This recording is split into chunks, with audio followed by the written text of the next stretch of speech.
Scientology could be called, well, you could call it a religion of religions.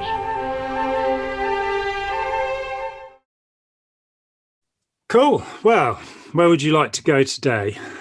I'm Jon Atack, and this is my new friend, Andy Notch. Hello, everybody. It's good to have you back, Jon Atack. I'm tempted to say Jon Attack because of the cool sounding name. You got away, almost got away with it last time. Yeah. So you're a former Scientologist, and you don't do sob stories really, and I think that might be like why you weren't featured on Leah Remini's show. I think you could well be right. Yeah, I mean, I like Leah, and Mike's a good friend of mine now. These last few months, we've got to know each other. But I got in touch with Leah before they aired because I'd read Troublemaker and I thought it was very good. And, you can take the girl out of Scientology, but it's a lot harder to take Scientology out of the girl, something like that. I thought, well, that's very astute. And so I sent her a copy of Let's Sell These People a Piece of Blue Sky. And I got a lovely full-page handwritten letter back from her. So I sent her a copy of Opening Minds. And I got a very short note to the effect that I'd written a lot of books. And I tried to sort of say, when you do a show, it should be about one of four things that outside of the victims and the abuse. It should be about how people are recruited, why people stay in, why people leave, and how people recover. Any one of those, preferably all four. And there is almost nothing of that type. It's all about, the story I tell, the first interview I did about Scientology in March 1984, the Daily Mail journalist stopped me. He said, John, you don't understand me. You don't understand me. I want a victim and a picture. It's like, yep, I don't want to do that. I'm sorry. Yeah, and that's what I find a little bit boring about Leah's show is when it's just those typical things. And even my dad, he's not into Scientology, but I think I was watching it with him or something, or he recorded it, and he was just like, yeah, it was just the same old, like, he wasn't that into it. But I think it's the information you talk about, it sounds ridiculous. Like, it sounds really out there. I think maybe that's why she didn't want to have you as a guest, because if you think about the stuff we covered in the last interview about Hubbard being an alcoholic, Hubbard being a drug addict, Hubbard being gay, possible molestation, I don't know, like, just from a Scientologist point of view, it's just ridiculous. And I think that people, I think it probably happened with me when I first came across your stuff. It sort of puts you off because you think, oh, is this just made up stuff? That's why I'm so careful to give reference notes, that Hubbard advises people to take amphetamines in Modern Science of Mental Health. He admits to having been a barbiturate addict in a lecture in 1950-51. And so I'm known for it. A guy who was doing a master's degree, but he'd done his first degree at Oxford. Very good. And he came to see me. He's now a professor, in fact. And he came to see me and he said, your footnotes are better than my professors at Oxford. It's like, wow, that's one of the nicest things anybody's ever said to me. Blue Sky has 1,117 reference notes, and you can go and check it. And as I said when we talked before, Hubbard himself said, when you become too incredible, you become invisible. And it does. It rouses cognitive dissonance where people are going, that can't possibly be true. Yes. I've since done the Fair Game podcast with Leah and Mike, and I'm happy to say that they both said it was amazing. So, we have covered some territory since, but you're absolutely right that Hubbard is so far away and Scientology is so far away from what it pretends to be that it's very difficult to take in. It's very hard to say, oh, I was enslaved by these ideas. I was taken over by these ideas. I lost my self-determinism trying to think like Ron Hubbard, who's the only person who can ever actually have an idea discover technology, Yeah, I think that I think I'm still sort of pushing through the cognitive dissonance. But last interview we spoke about this, and so basically, from the evidence you've looked at, you believe he was an alcoholic, you believe he was a drug addict, you believe he had done some gay things, you believe that he was promiscuous.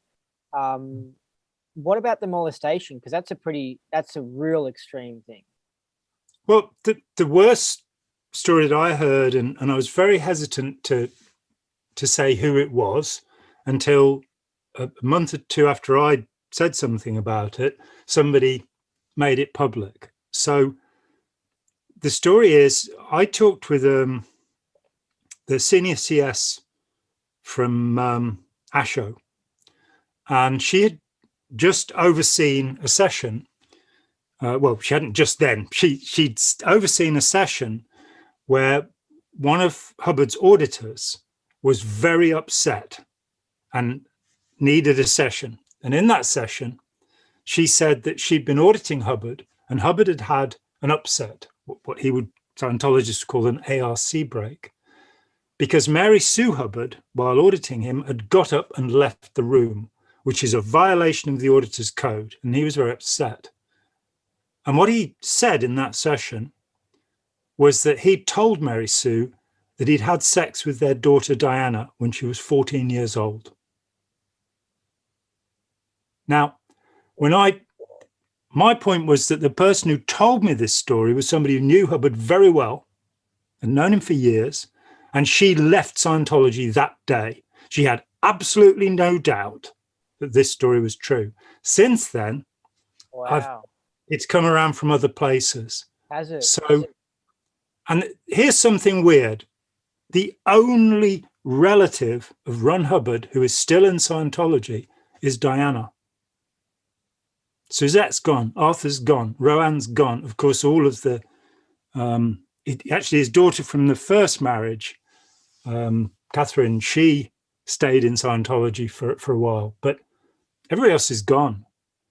How is that? If he was the expert on families and all of that, how is that? So, but I think we have to be very careful about any kind of story like that.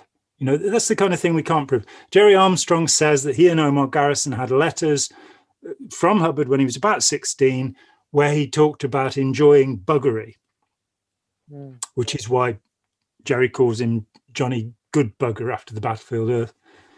So just with these things, do you think possibly OSA tried to feed you certain things to make you sound ridiculous? Do you know what I mean? To discredit you? No. As I say, the senior CSLA, Asho, was somebody who knew Hubbard and knew him well, had known him for years. She'd been close to him. I don't really feel comfortable about naming her because she may be harassed. And she knew him. She knew the person who'd audited him. And she took the story and said, I believe this. Subsequently, I found that there were other people who were told this, who were around Hubbard, who were told this. And sorry, what's also really ridiculous about this is that Hubbard's auditor walked out after this and Hubbard had an upset about that. It's like, okay, we get the auditor's code, but you're really pushing it to a new level when it's your wife, when it's the overt that you said and stuff. It's like, it almost, it does make sense. Almost the reaction that came from Hubbard that he was upset about and what he needed a session over it. It's just like, it almost sounds believable because it's like, yeah, that sounds like Hubbard. It's absolutely ridiculous. When he heard that Quentin was dead, his oldest son by Mary Sue, he just said, this will be bad publicity for us. And he said he did it again because he tried twice before. Oh yeah. It was persistent, and I know a close friend of mine, Bonnie Woods, who I worked with, excuse me, some years. She was a friend of Quentin's, and she told me the same thing that everybody I know who's met Quentin said, which is he wasn't very smart. He was not an intellectual. he used to go around the ship going, pretending to be an aeroplane, you know, and this is the man who was meant to inherit Scientology.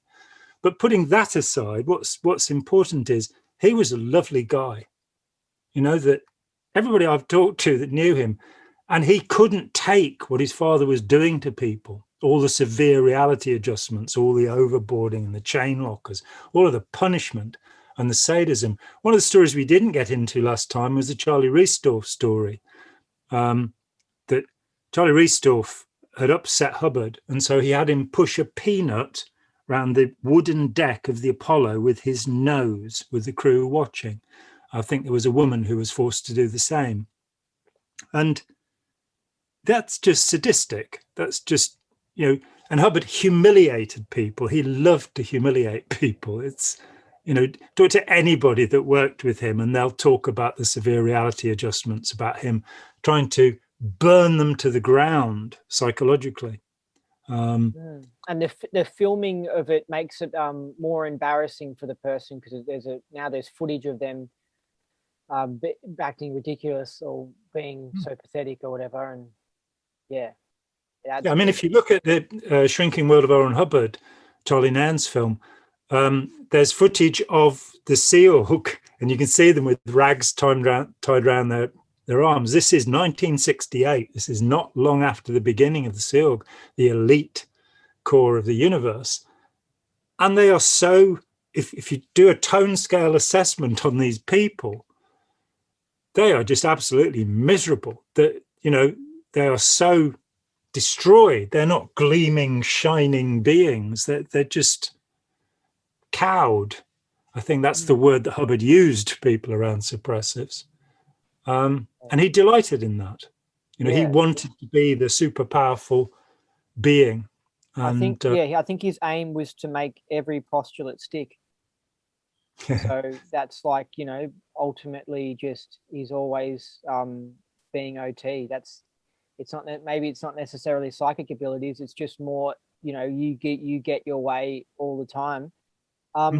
So he seems to do this thing of criticizing others for things that he's doing himself.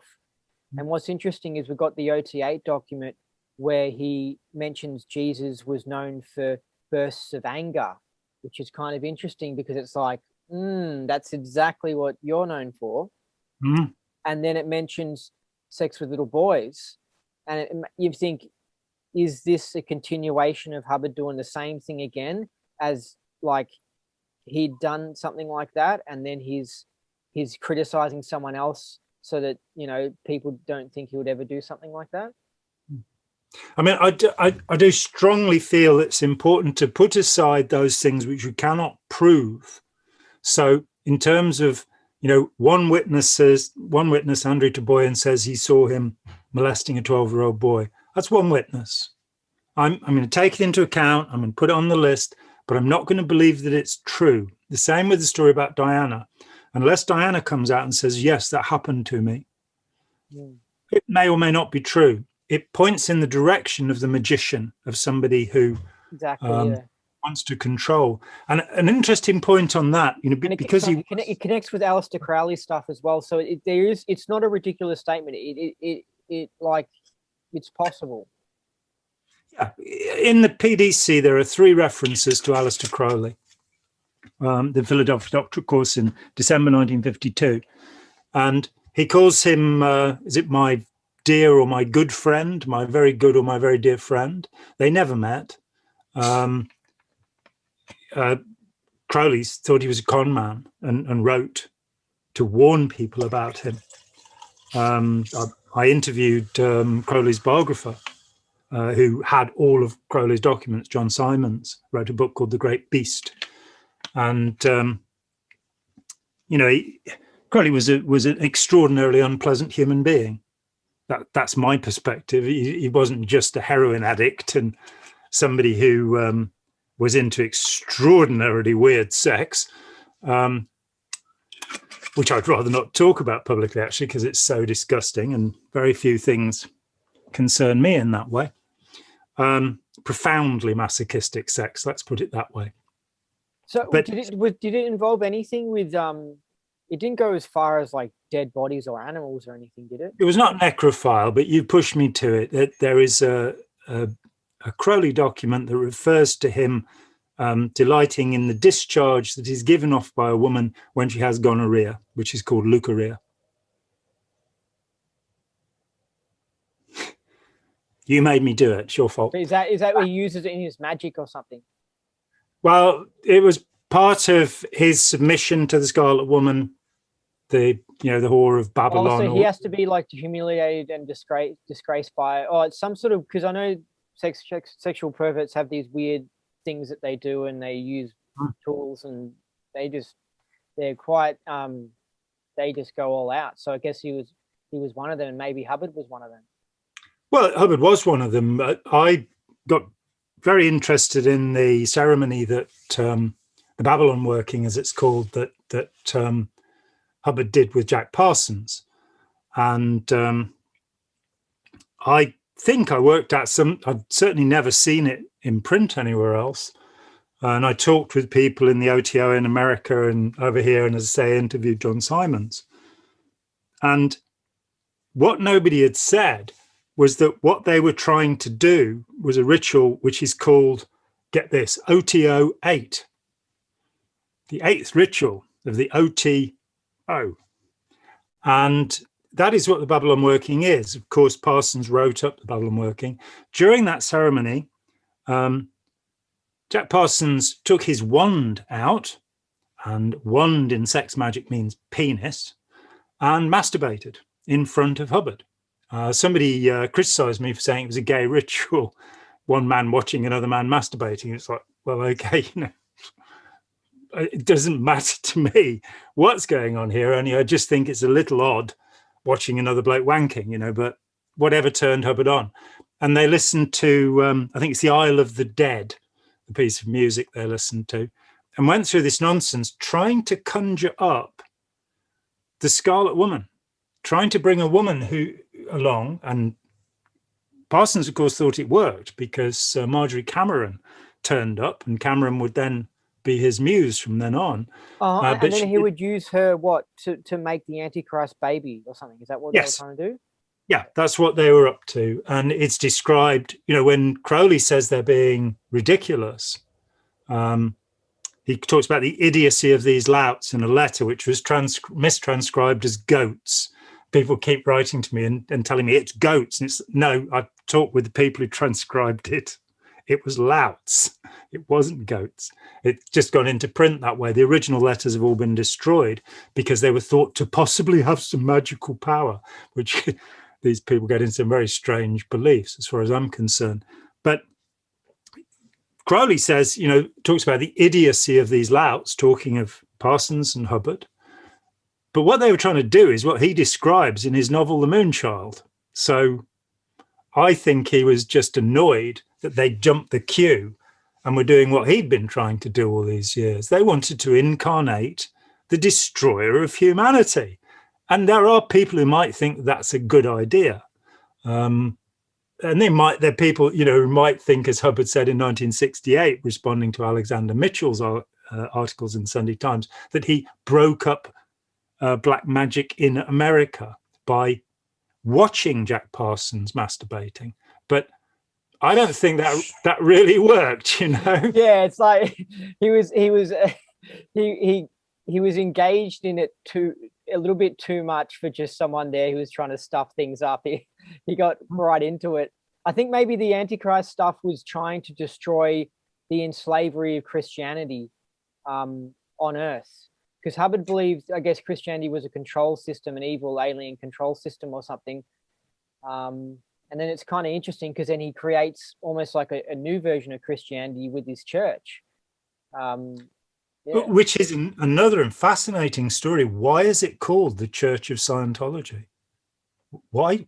What was the idea? Because, well, no, you don't have to be a church. You have to be a religion. So you wouldn't set up a Jewish church. You wouldn't set up a Hindu church, a Muslim church. A church is a word denoting a Christian organization. Comes, I think, really? from Ecclesiastes.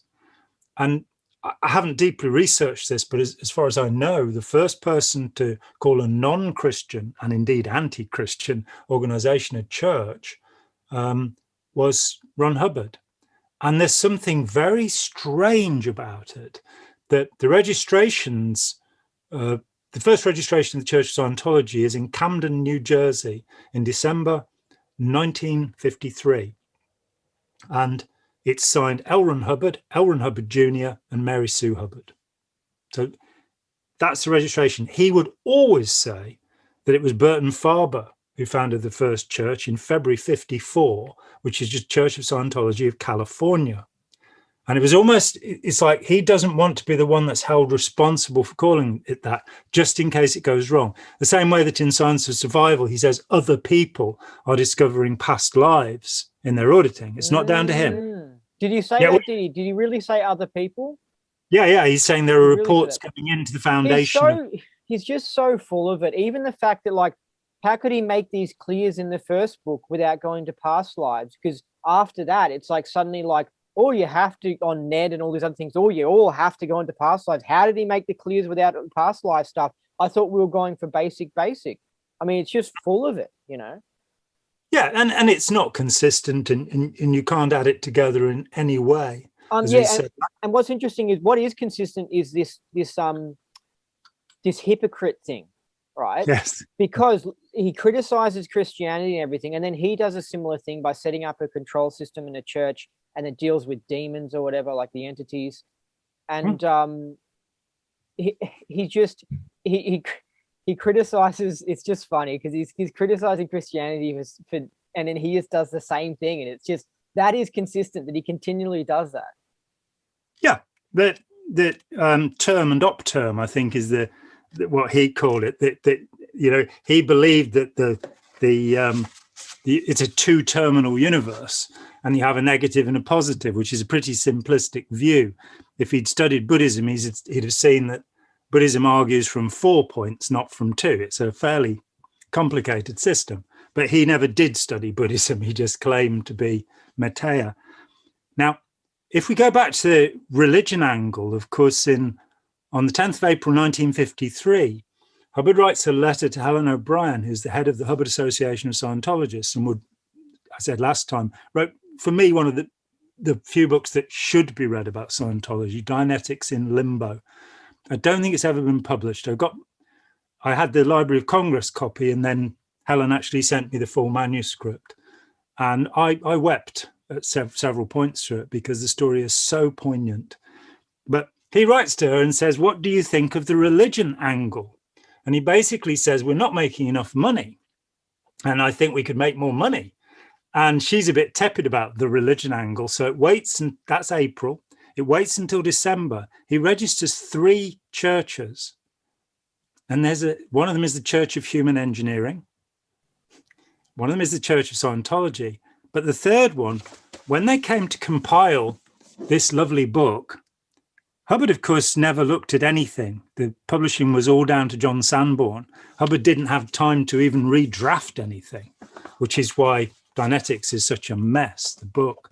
Other people wrote all of the other books. Not one of them is Hubbard's. From his lectures, from his notes, certainly, but written by other people. Whoever compiled this book got hold of something from a lecture and put it right here in the book. And it says, and I'm going to put my spectacles on just to make sure that I don't miss a word. Church of American Science. There is a difference between the Church of American Science and the Church of Scientology. The Church of American Science is a Christian religion. It believes in the Holy Bible. Jesus is the Savior of man and everything that's necessary to be a Christian religion.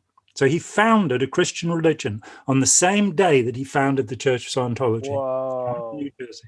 Now, hold on a second. Yep. Are you sure the Church of American Science, is that what you're saying is this Christian thing?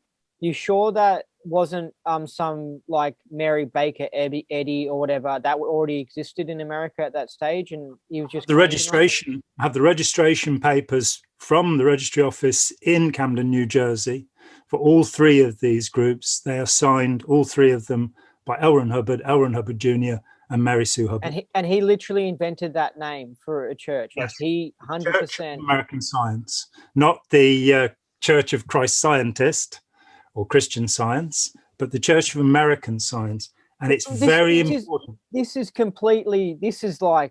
mind blowing. Yes. This is like, because it's like, he's a con man. This is kind of like that statement that he said where the way to make money is to start a religion. And he said it to numerous people prior to starting the religion. Yeah, prior to starting the religion. So it's like he knew like what he was doing right from the start. So he it's like he was creating Scientology and then this other Christian religion. So he was trying to see what works.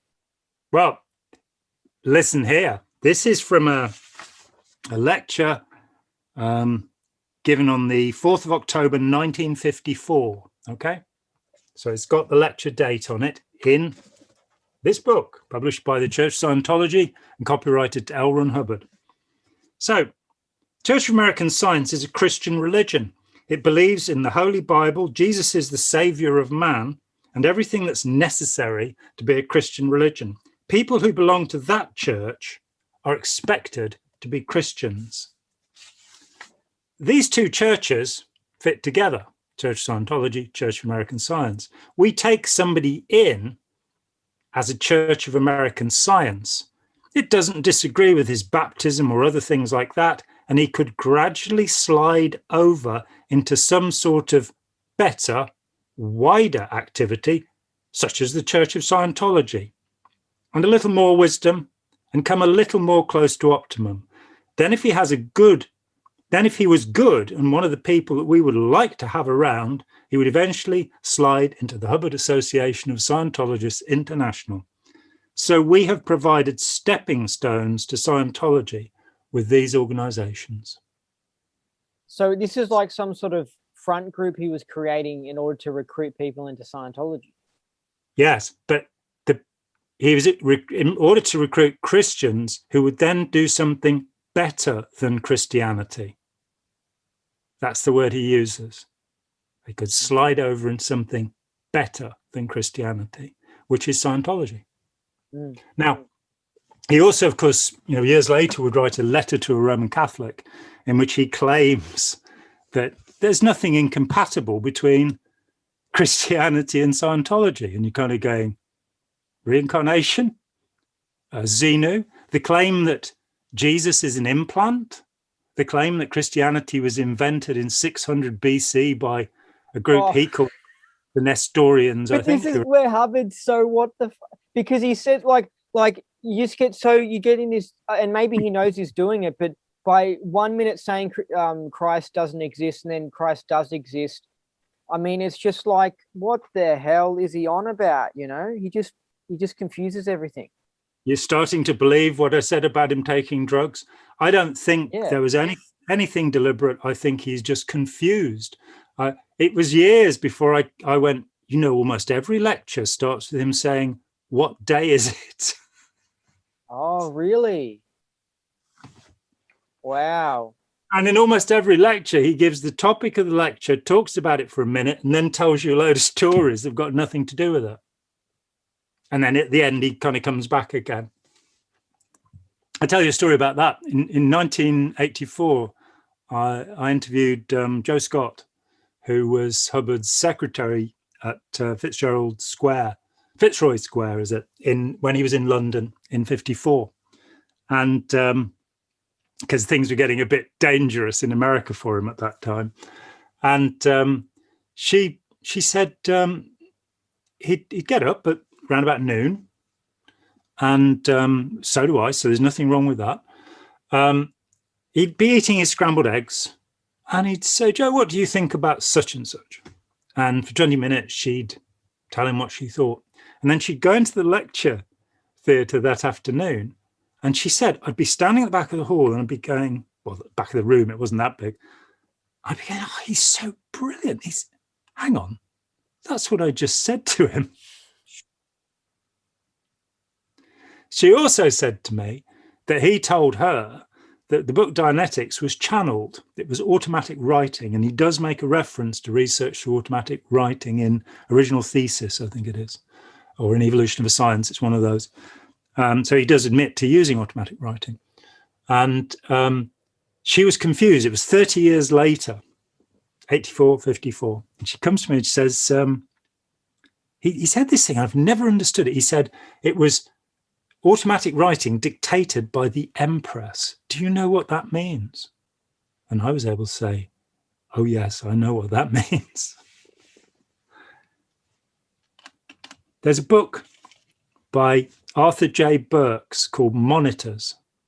It's his autobiography. In 1949, Ron Hubbard was in Savannah, Georgia, and he wrote letters from there. The famous letter where he claims that he can rape women without them knowing, using the techniques that would become Dianetics, is written from Savannah, Georgia. This is where Arthur J. Burks was posted as a major in the US Marine Corps. And he, in Monitors, talks about being visited by the Redhead. And the Redhead is undoubtedly Hubbard. Hubbard talks about Burks. Burks was a fellow pulp writer. He actually outproduced Hubbard. He wrote hundreds of pulp stories. But he also founded his own little kind of philosophical society. Let's call it that. I've got no evidence that he ever scammed anybody. And in this book, he talks about the little its. So this is a visit in 1949. And the little its, Burks believes that everybody's inhabited by these little entities.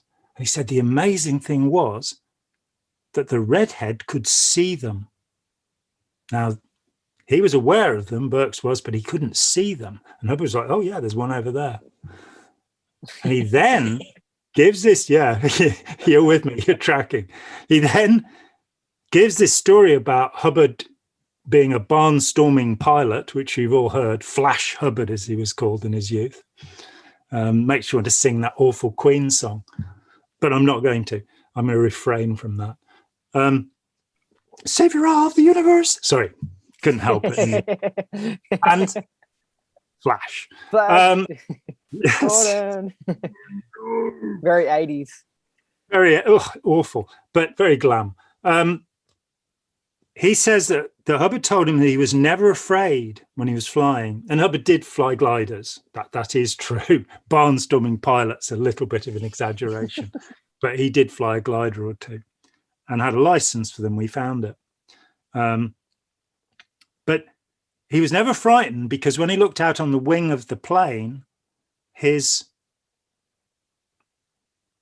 guardian angel, the Empress, was there. And she had red hair and was dressed in green. So that's the Empress. And the Empress will figure in the background, I'm sure, to his dying day. So he's telling us one thing, but he himself has a completely different set of beliefs. Can you say that again? Sorry, just repeat that again. He's telling us one thing, but no, he but himself, about the winged thing that you were saying. Sorry, I just got. He was never frightened because when he looked over onto the wing, there the Empress would be, with her red hair flowing in the wind and her green, jade green garment. There are other references. Jerry Armstrong found a number, collecting together the astonishing amount of material that he gathered, in the 2 years that he had to do that. Jerry was the most diligent of researchers. He had Hubbard's baby boots. It all started with the 22 cases of stuff when they thought the FBI was going to raid, and these boxes had been ferried around the world after Hubbard, wherever he went, and they'd ended up, there in California. And a messenger came to Jerry and said, should we shred them? Because we're shredding everything that proves that Hubbard runs Scientology. I mean, come on. Who else was running it? It's just ridiculous. And where else did he get the $648 million that he left when he died? He certainly didn't get it from publishing royalties. There's no doubt about that. They had to pay to get Battlefield Earth published. It's $250 like million. in his religion, he it doesn't talk much about God at all. But Hubbard personally, he has his own God. You know what I mean? Well, when I interviewed Otto Rose many years ago, the one of only 5 Class 12s actually trained by Hubbard, Hubbard's own case supervisor and auditor, until he suggested that the 200 rock slams in Hubbard's folders might mean he had evil purposes. Who knows? He was off the ship. So Otto Ruse found his folders chock full of rock slams. 200, yeah. Wow. Yeah. So we could get into the efficacy of the e-meter and how the carbon potentiometer gives off dust and creates rock slams. That's another story. But yeah, but Otto was a bit surprised because when I talked to him about the power processors, which are not really done anymore and haven't been done for a long time, but they were the great breakthrough of 1964 or what have you. And I said, so what you realized, your cognition on the power processors, Otto, was that Hubbard was the source, wasn't it? He said, how did you know that? It's pretty obvious when you look at what it says. And the source is God. That's what it means, the source of the universe. And that's where that OT8 bulletin is headed. So the cognition that people were having on Power and Power Plus was that Hubbard was the source. And what do you mean the OT8 bulletin's heading towards? The idea of him being Lucifer and coming to save us from the team. Okay, yeah, okay. Yeah. I haven't got my copy of and Otto Ruse was potentially one of the first people who did OT8. And OT8, the idea of it. Yeah, the idea of it is that you've got to handle like the genetic entity, like the body, in order to set us free or something like that. Yeah, I mean, Otto's because sadly I haven't seen Otto for years. I think we were good friends. I came to know him quite well, and I always got on with him very well. But I try and get on with everybody very well, no matter what, especially if they have information they can give me, that might be helpful to people. But Otto wouldn't talk about the content of OT8. So was he still a believer? Yes, absolutely. When he left the ship, I think he had less than $5 in his pocket. By the time I met him, he was worth £23 million. He had businesses in New Zealand, Ireland, England, Holland, and California. And he said that was because he'd applied the technology. And he used admin tech or the spiritual tech? Everything. And he was really pleased when Barry Pemberthy released the ability meter, because it didn't have Hubbard electropsychometry. He used to tape over the Hubbard so that he could audit his staff without them knowing it had anything to do with Scientology. Oh, no way. So he actually used admin tech in his businesses.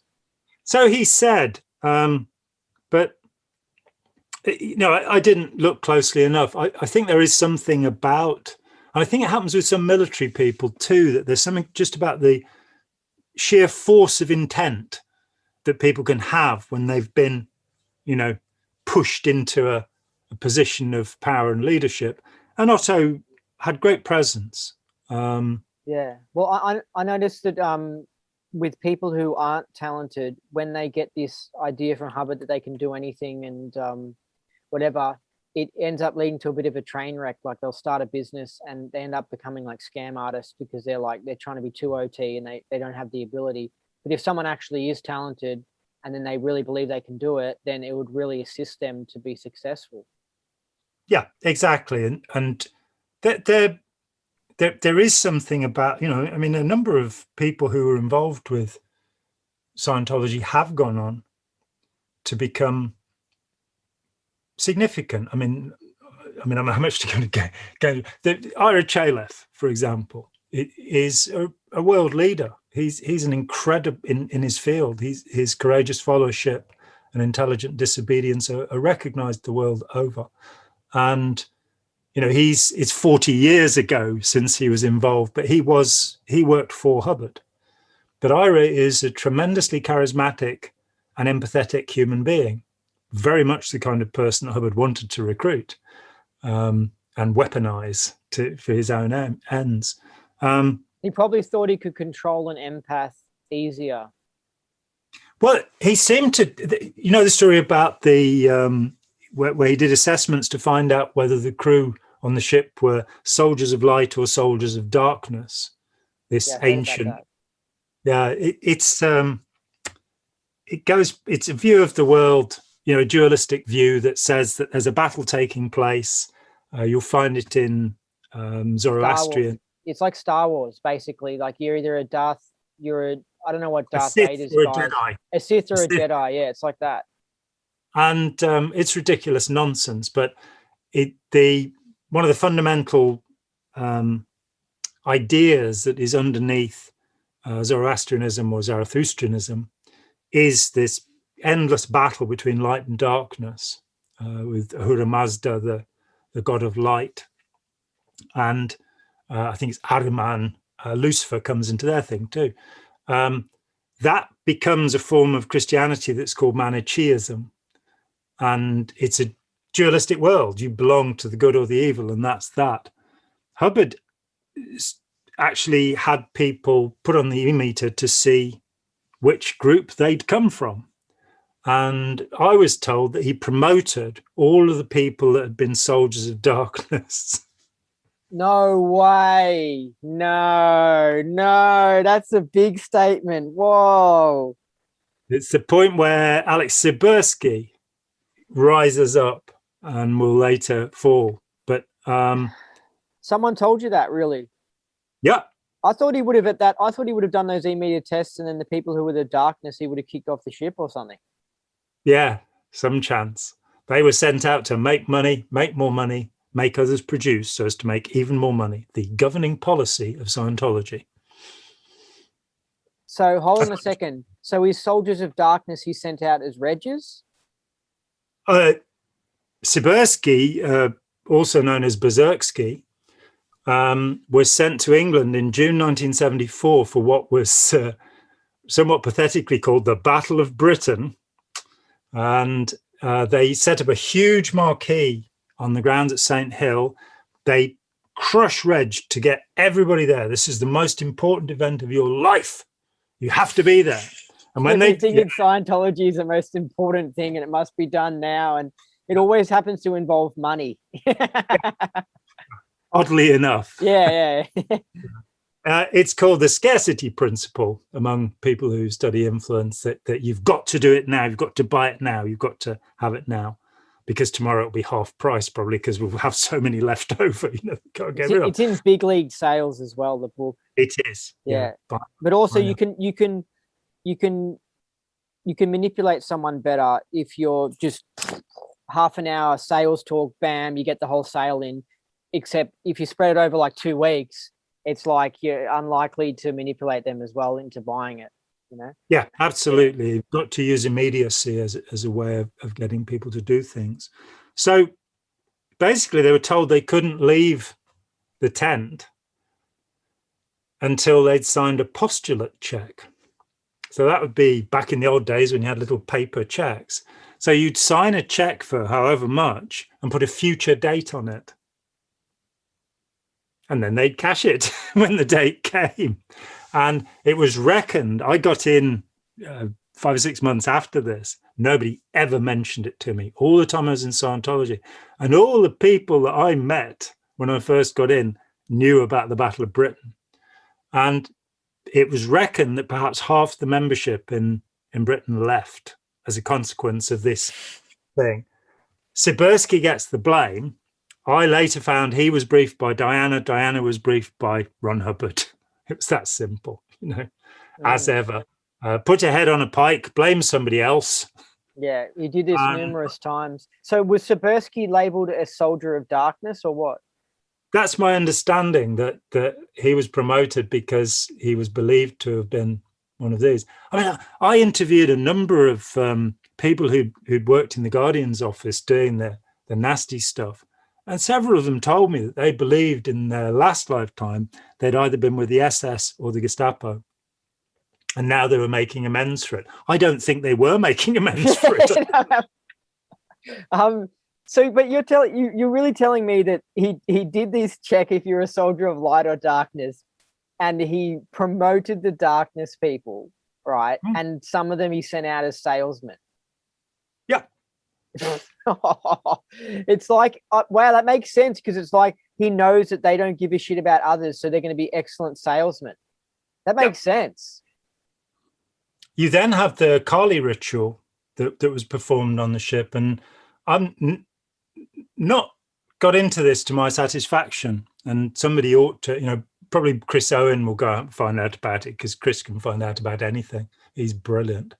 But they actually had a ritual where they destroyed models of the organizations around the world, to get rid of their evil intentions, or all sorts of bizarre things were going on around this man. I heard some weird ritual with where they would do something to some Indian goddess, in Janice Grady's book. But it's really interesting. That's why I like her book so much, because it's like, whoa, there really is interesting stuff going on that you don't hear about. Little interesting stories of things. It makes you think, yeah, maybe Hubbard really was really out there and interesting. With the drug addict stuff, benzos are Valium, right? Benzos are a type of Valium. No, benzodrine is an amphetamine. The family of the Valium, Librium, and other things are, the words escaping my mind, they are benzo, diazepam is the actual name for Valium. That's a separate group of drugs that was not discovered at the time when he's talking about benzodrine in 1950. So Hubbard wasn't taking Valium, because I was going to say, if he's taking Valium, that's like just a psych drug. So it's really a hypocritical thing. Well, of course, Scientology had a major campaign against Ritalin and Adderall for many years, 30 years and more, which are used as drugs for children who have attention deficit disorder or hyperactivity. And so that too is a psychiatric drug. And that's what he is absolutely recommending. The paper I talked about, Never Believe a Hypnotist, that I wrote in about 93, gives the references where you see Hubbard repeatedly recommending the use of amphetamines. But he is the man who set it on, So. Okay, so he's recommending to assist auditing drugs which get used for kids on Ritalin and stuff like that. Ritalin is an amphetamine, yes. Yeah. Adderall is an amphetamine. Yeah, so it is like a psych drug, pretty much, a behavior modification drug.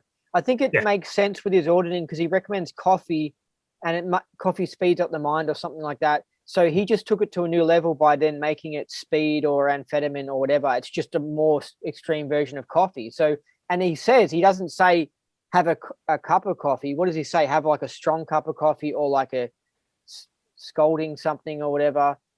But yeah, it's the same progression. Somehow he's discovered that something assists auditing. And I think I don't know. I don't like the idea of that, because I'm actually really anti-caffeine in coffee, because even the other day I had one, and sometimes I have a coffee and I'm fine, but sometimes I have a coffee and I literally feel crazy. I feel like just weird, and like I can feel it has an effect on me.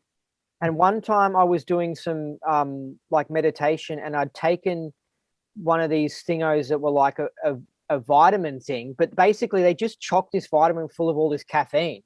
And so people, they feel fantastic from this vitamin. It's just like, no, you're just getting these people high on caffeine. And when I went down to lay down to do my meditation, I mean, I felt like I couldn't sit right. You couldn't do TR0, because you felt like crazy. Like, it's not good. I don't like this stuff. And to think that people would take that before doing Dianetics auditing, I don't think that that's good at all. I think that that's crazy. Yeah, I agree with you. And we all have different responses, and there are quite a number of people who, like you, are very sensitive to caffeine. Amphetamines, you're multiplying that by 10 or 100. Yeah, so it's like, but I think I think it really contributes to like an overactive mind, and it could really end up making an OT3 story, if you know what I mean. Like if you're taking these things. Hey, so what about LRH being promiscuous? Isn't there stories of him going around having sex with all these Scientologists? Well, John McMaster, the world's first real clear, to give him his title, and the word real is important because Hubbard had been claiming clears for 15 years by then. He was most insistent when I interviewed him that when he traveled the world, he'd seen a lot of little red-haired babies. That's the only place I have that story from, though. So, but Alan Walter was saying, I think, stories of him sleeping with the head of the Melbourne org or something like that. And I mean, he seemed, yeah, anyway, go on. Yep. Well, there you go. It could well be, but I think it's very important to come back to what we actually know. We can speculate about his bizarre, utterly disgusting sexual behavior, his drug behavior. The alcoholism, I think, he had pancreatitis caused by alcohol. That's a fact. And why would he choose Pat Broker, an alcoholic, to be around him? You know what I mean? Because Pat Broker apparently was into spy novels and stuff. And then if he was into alcohol as well, they would have been great buddies. You know what I mean? They would have got along really well. I just think that, I mean, if I'd found someone who, I don't know, if I was in that situation, I would have been like, okay, I don't want Pat Broker around me. You know what I mean? But he was like, oh yeah, Pat Broker. You know what I mean? And then he chose David Miscavige to execute orders because he was like, yeah, this guy's a nutcase that just does everything you tell him to do, and he makes sure it happens. When I exchanged correspondence with Diane Didi Vogading, who was the chairman of the Watchdog Committee, and therefore technically the person in charge of Scientology, the executive director, the president, they were way down the org board from her. She was the head of the 14-person committee. And I really admire her. Let me say that. A lot of the people at the top of Scientology were really decent, good people who really thought they were helping the world and saving civilization, and she seemed to me to be one of that type, not one of the Zibursky type, or Baron Berez, who was about the worst of them all. But she said to me that Miscavige was unique because if you asked him to get something done, he'd get it done. And the example she gave was, she said, so if you said, David, that wall needs to be knocked down, he would lower his head and charge. Wow. Don't think she meant that literally, but yeah. And so he was made action chief. Yeah. And he just ended up being the runner who took things to Pat Broker. Do you know the story about the confessional he did with Jesse Prince? Yeah. And it probably never went to Hubbard or. Well, it certainly never went to Hubbard. That if he'd found out that Miscavige and Broker were going to Las Vegas on his money, going out whoring and gambling on money that had come from Ron Hubbard's bank account, that would have been the end. There's no way he would have accepted that. And they were probably changing statistics and just doing a lot of. That was probably the most interesting. I would love to have read that auditing session. That would have been like, whoa, it would have been horrific. Yeah. Hey, what about we've got Janice Gilham Grady's sister said that LRH tried to kiss her when she was 12. Yeah. Yeah, you heard that as well, or you reckon it's true? Yes, I have. I got into a little bit of it because when I reviewed Janice's book, and I wanted to give her a positive review because, anybody who has experience, they may well have Stockholm syndrome. They may well actually not really be getting everything that they experienced. We all called the Ebbinghaus forgetting curve. Our memories change with time. It's a well-known reality. So there may be. What do you mean by Stockholm syndrome? I'm trying to understand that. If somebody was completely under the control of L. Ron Hubbard, and I'm going to say it. Yvonne Gillam, who is regarded as the most wonderful person who was ever in Scientology. You got her and you've got John McMaster. Now, Yvonne was dead, before I could talk to her. John McMaster I did interview, and it really shocked me that this man was considered, he was lionized, he was considered the most wonderful human being because he was a dreadful human being. I came to know him over a period of months, and he was one of the most narcissistic people I've ever met. I never saw food pass his lips, but I saw him drink a lot of vodka, and he was just all about himself and putting on an act. You talk about John McMaster. John McMaster. I have 6 hours of recorded interview with him, which I will. But the only thing I have a problem with you saying that is that he was really well liked, and he was like this fantastic PR guy. That's why Hubbard chose him for the first clear. Yeah. Has he changed? Had he changed after? No, he'd been the same person. He was a narcissist. He was. Do you think maybe that he has a public personality when he was touring the orgs, and he was putting on a whole social personality, but privately talking to you, he opened up and he was more himself? No, he didn't open up to me. It was still the same man that did the tours, but I was a different audience. And so we'll get back to Yvonne, right? But when the first time I interviewed John, 3 hours, recorded it, and I came up a few more questions. And I'll never forget how the interview started, because I said to him... sorry, by the way, are you ever going to post these sorts of things online? Yeah. That would be fascinating, huh? The time will come. I mean, forgive me, but I've spent 37 years doing this, and I'm just about to retire this year, and I don't have a pension. I don't have any money in the bank. And whenever I do something... It's because it needs to be done. But I have a very busy life. I have 4 children and a grandchild and all sorts of things going on. So I have interviews. I've got interviews with Otto Rose as well. I have an interview with Ken Urquhart. But well, at the end, we'll get all your donation details down at the end. Oh, that's very kind. And the information about your new book. But anyway, go on. It's just a matter of, I don't want to be whinging. I don't want to be a whinging Pom. I do want to just say that nobody buys my time. So therefore, things get done when I have time to do them. I've had the McMaster interview digitized, but I haven't had a chance to listen through to it. And, I like to be sure before I publish something that I know what I'm publishing. But putting that aside, because it's not significant, when I interviewed him, I said to him, the interview started with, how did you get into Scientology, John? Well, I was born in Durban and I got the whole life story. The second time I went to interview him, he said, I'd like to record this for myself. And he hit the play button, not the record button on his machine. And it went, I was born in Durban. And there was the whole spiel. Ralph Hilton, who was on somewhat friendlier terms with me then than he is now, because I outed him as a follower of Aleister Crowley, and he denies that absolutely. I wouldn't be surprised if he was. I think he seems like someone who would be. Right. He talked to me for hours about his respect for Aleister Crowley.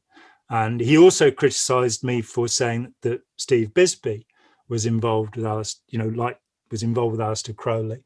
And so hold on a second. What's I'm just interested, because some people have, there's 2 ideas about Crowley. They either like him or they really hate him. So like, what's the cool stuff about Crowley? Is it just really interesting technology or what?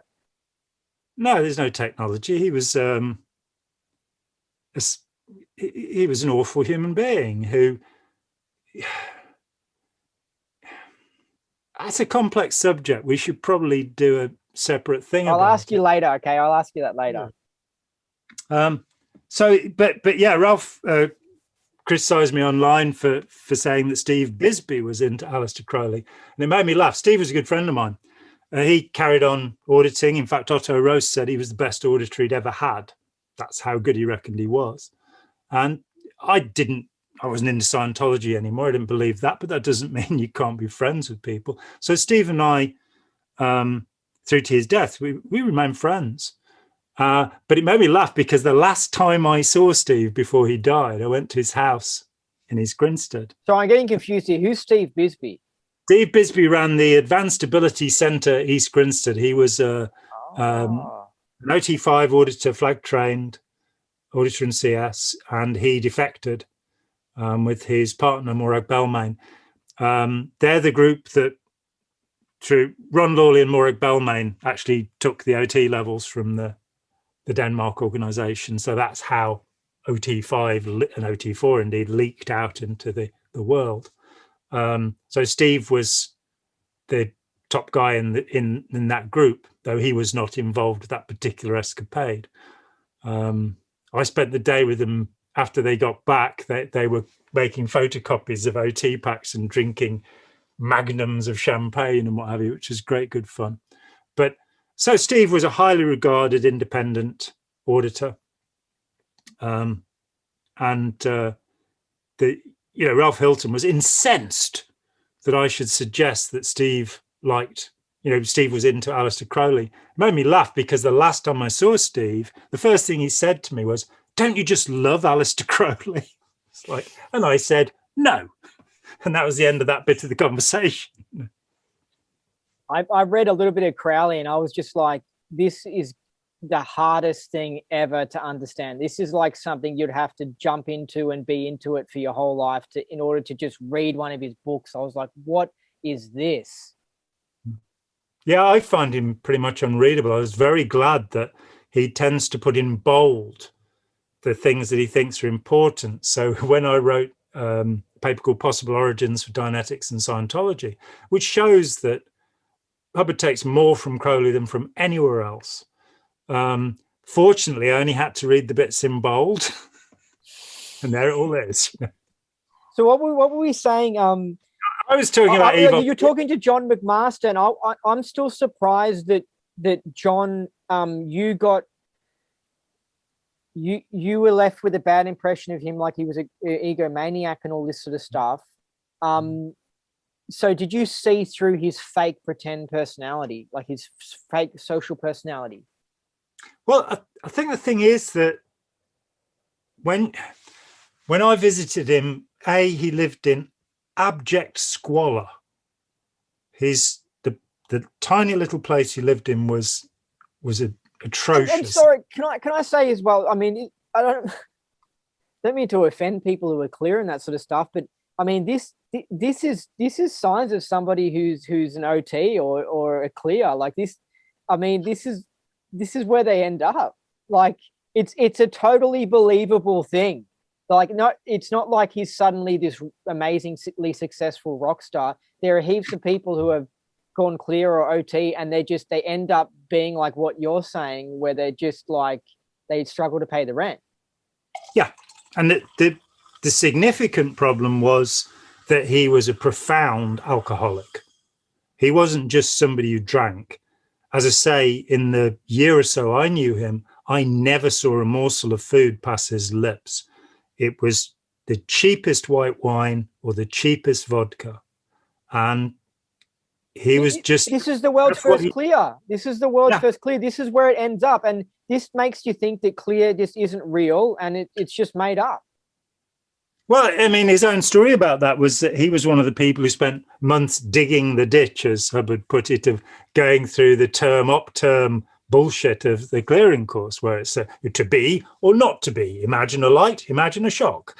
This is not. Just these lists and lists and lists from Hubbard's drug-addled brain.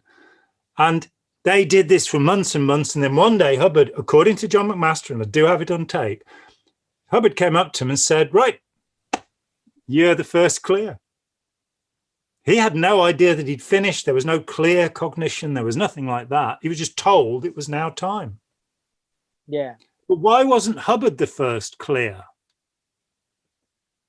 How could he have developed this technology without getting rid of the R6 bank himself? Why didn't Hubbard ever claim to have performed a psychic feat?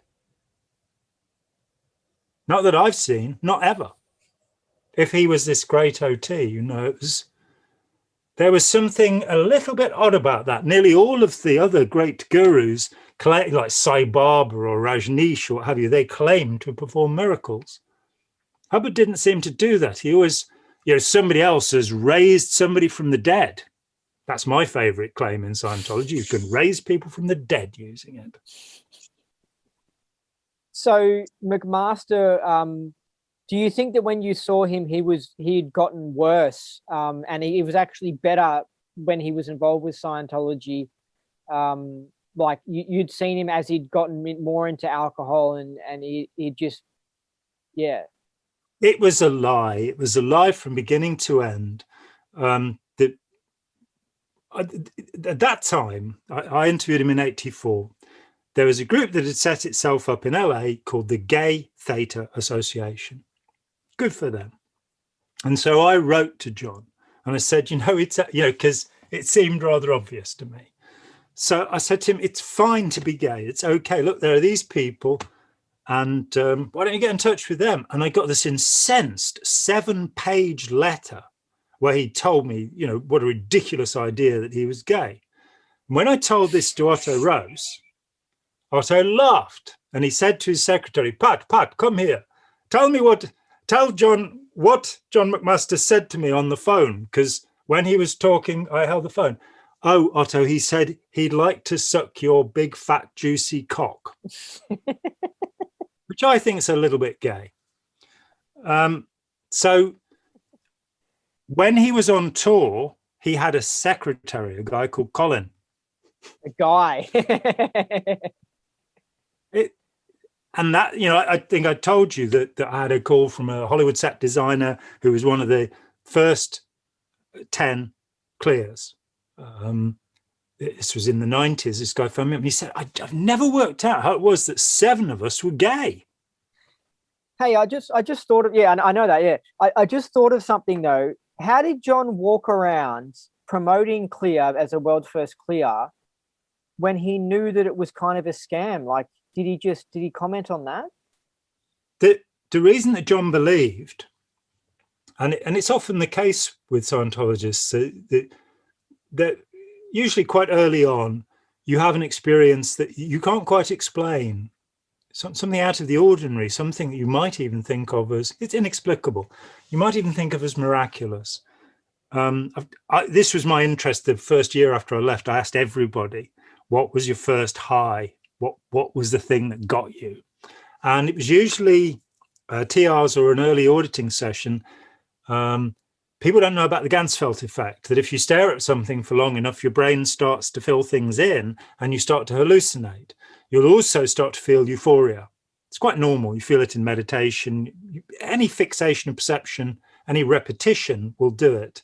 So in transcendental meditation, by repeating the name Agni, the fire demon, oh, I'm not supposed to reveal their secrets, damn. By repeating, is that a secret? Is it? Yeah, you're never meant to tell anybody what your mantra is, and it's the name of a deity or demon. And they're not chosen according to anything special. I think there are 12 of them, and it depends what day of the week it is. But, oh dear, I've just saved people $1,000 by saying that. But you repeat a name over and over again, and I think it was the poet Wordsworth said, if you repeat your own name over and over again, you'll trance out. These are normal phenomena.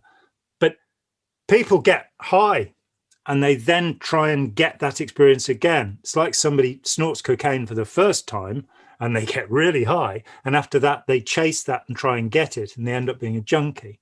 And thus the notion of the auditing junkie, somebody who wants that release, that euphoria, which of course is normal to all forms of hypnosis, I'm afraid.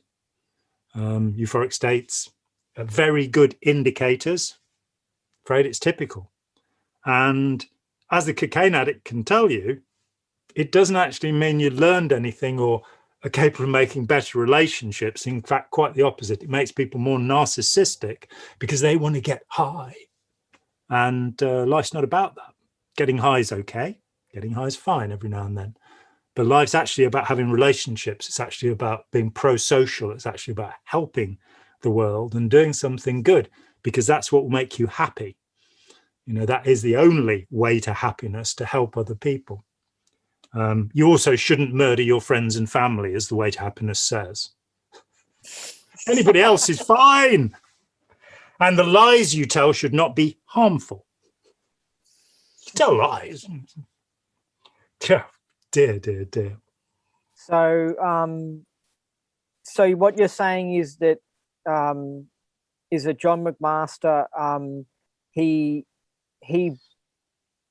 bought it, basically. He thought, yeah, I'd achieved clear, and even though I didn't have this amazing moment where I was suddenly like all my fears had totally gone away, and like he was just like, yeah, I've achieved clear. Well, I was, as ever, I meandered off, and I hope people will forgive me for that.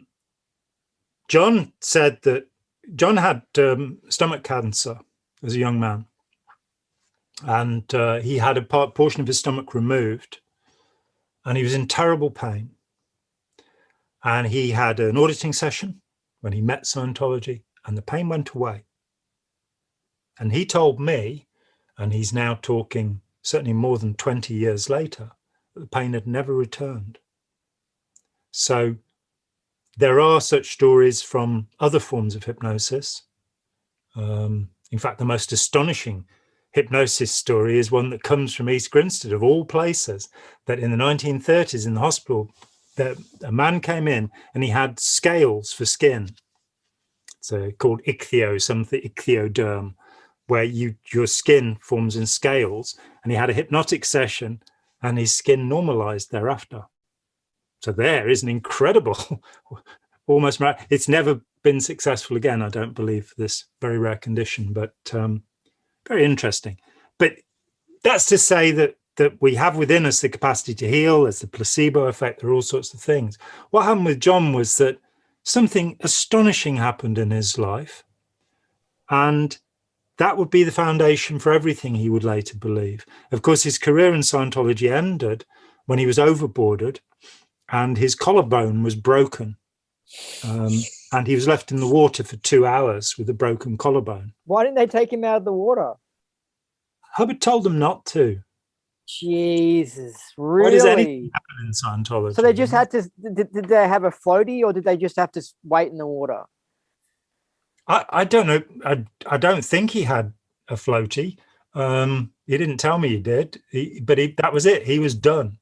And after that, he went off and kind of drifted downwards. And there's another story. I'll tell you another John McMaster story. All right, but can I quickly say something? Was John still a believer when you spoke to him? John went off and sold auditing. He actually got totally back into it and made a good living for a couple of years, which is how I encountered him again. Did he sell it independently, or was it part of the... Yeah. Oh, yeah, he did. And did he still believe in the state of clear, even though he was drinking alcohol and stuff? You know, I don't know. I don't know whether he conned himself before he started conning other people, because that often happens. So when you spoke to him, he wasn't like, yeah, no, I never went clear. He was just like, yeah, I went clear, and he still believed it. Or he didn't comment on it. He still believed that Scientology had some good ideas in it, but he also felt it had some terrible ideas. So, for example, when Hubbard started in on the suppressive person fair game thing, John said he went and talked to them and said, surely, rather than disconnecting, what we should do is process these suppressives, because the world would then be a much safer place. And surely the thing to do is not to hide from them and run away from them. Surely we should confront them. Isn't that what the technology says? And Hubbard then issued the fair game law, which is his response to John's empathetic approach, more empathetic approach. So he disagreed with aspects of Hubbardomania, but he believed in the idea of auditing. Whether he believed in the state of clear, that's a good question. I never asked him. Oh man, yeah, Maybe if we got a Ouija board, we could contact him. And oh no, he'll be in his next incarnation now, won't he? So because he was unsuccessful, he was drinking alcohol. Because I assume that anyone who's drinking alcohol is doing it to numb some sort of problem they've got in them. And so when they don't have the alcohol, they're feeling bad. So I'm sure he would have to question the tech or something like that, because it didn't seem to work on him. I think a lot of people are able to create a separate self. Robert J. Lifton, the great Robert J. Lifton, when he wrote The Nazi Doctors, he talked about a condition called doubling. And he said that, the guy would go home to his family, and you can read accounts by the children of SS men, and be absolutely loving and wonderful, and then go and murder people. And I always quote Mick Jagger at this point, which is, the gangster looks so frightening with his Luger in his hand, but when he gets home to his children, he's a family man. And I think that doubling, that idea of a separate persona, which is very much what Hubbard was. I was just about to say that. Like, he would suddenly flare up and be wild, and then next minute be like, "Hey, Jimmy, how you doing? Yeah, you ordered that person, yeah." Absolutely. So with John McMaster, I stayed in Sunland, overlooking the valley in LA, and John had been there about 3 months before, and the woman whose house it was said she'd had to throw him out because she'd come home one day, and she had 2 teenage daughters, and she'd come home early one day and she'd found John running around the house naked, chasing his new boyfriend. And she had no objection to him being gay. She was a little worried about her kind of 12-year-old and 14-year-old walking in on this. And so she'd had to throw him out, bearing in mind that he had written me a 7-page letter assuring me that he was not gay. Yeah, so it's really aberrated, because non-aberrated conduct would just be like, yeah, I'm gay. You know what I mean? But then, like, it's really, so it seems like, I think this happens to a lot of Scientologists. They go into Hubbard's just crazy valence while they do Scientology, because that behavior is sort of Hubbard type behavior. And the whole aim of Scientology is to turn you into Hubbard. Yeah. To erode any compassion you have and make you utterly selfish. I think it's infectious when you keep on reading the stuff, and you sort of go into his personality. And there are a lot of people who, a lot of auditors know this. A lot of PCs claim that they were Hubbard. I did it actually once in a session, because I just had because from studying all the Scientology thing, Hubbard was in my head so much, and I just thought, yeah, maybe I'm Hubbard in a past life or something like that. Maybe you were one of his BTs. Maybe he was one of your BTs. Oh, well, that's the BT theory. I know, it's so ridiculous. When you get to that point, you could just go, anything's possible, you know.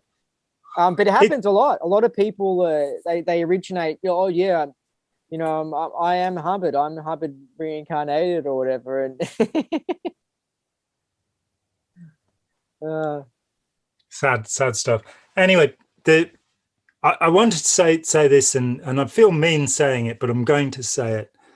Yvonne Gillam Jensch, the founder of the Celebrity Centers, was alongside John McMaster, who I've now burned down to the ground, alongside John McMaster, they're the 2 most revered Scientologists. The more people felt love towards those 2 people than anyone else in Scientology. But maybe David Mayo is, and maybe Captain Bill are up there as well.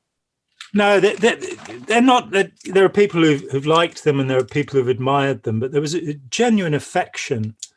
And I did know David Mayo, and I did know Captain Bill, both of them reasonably well.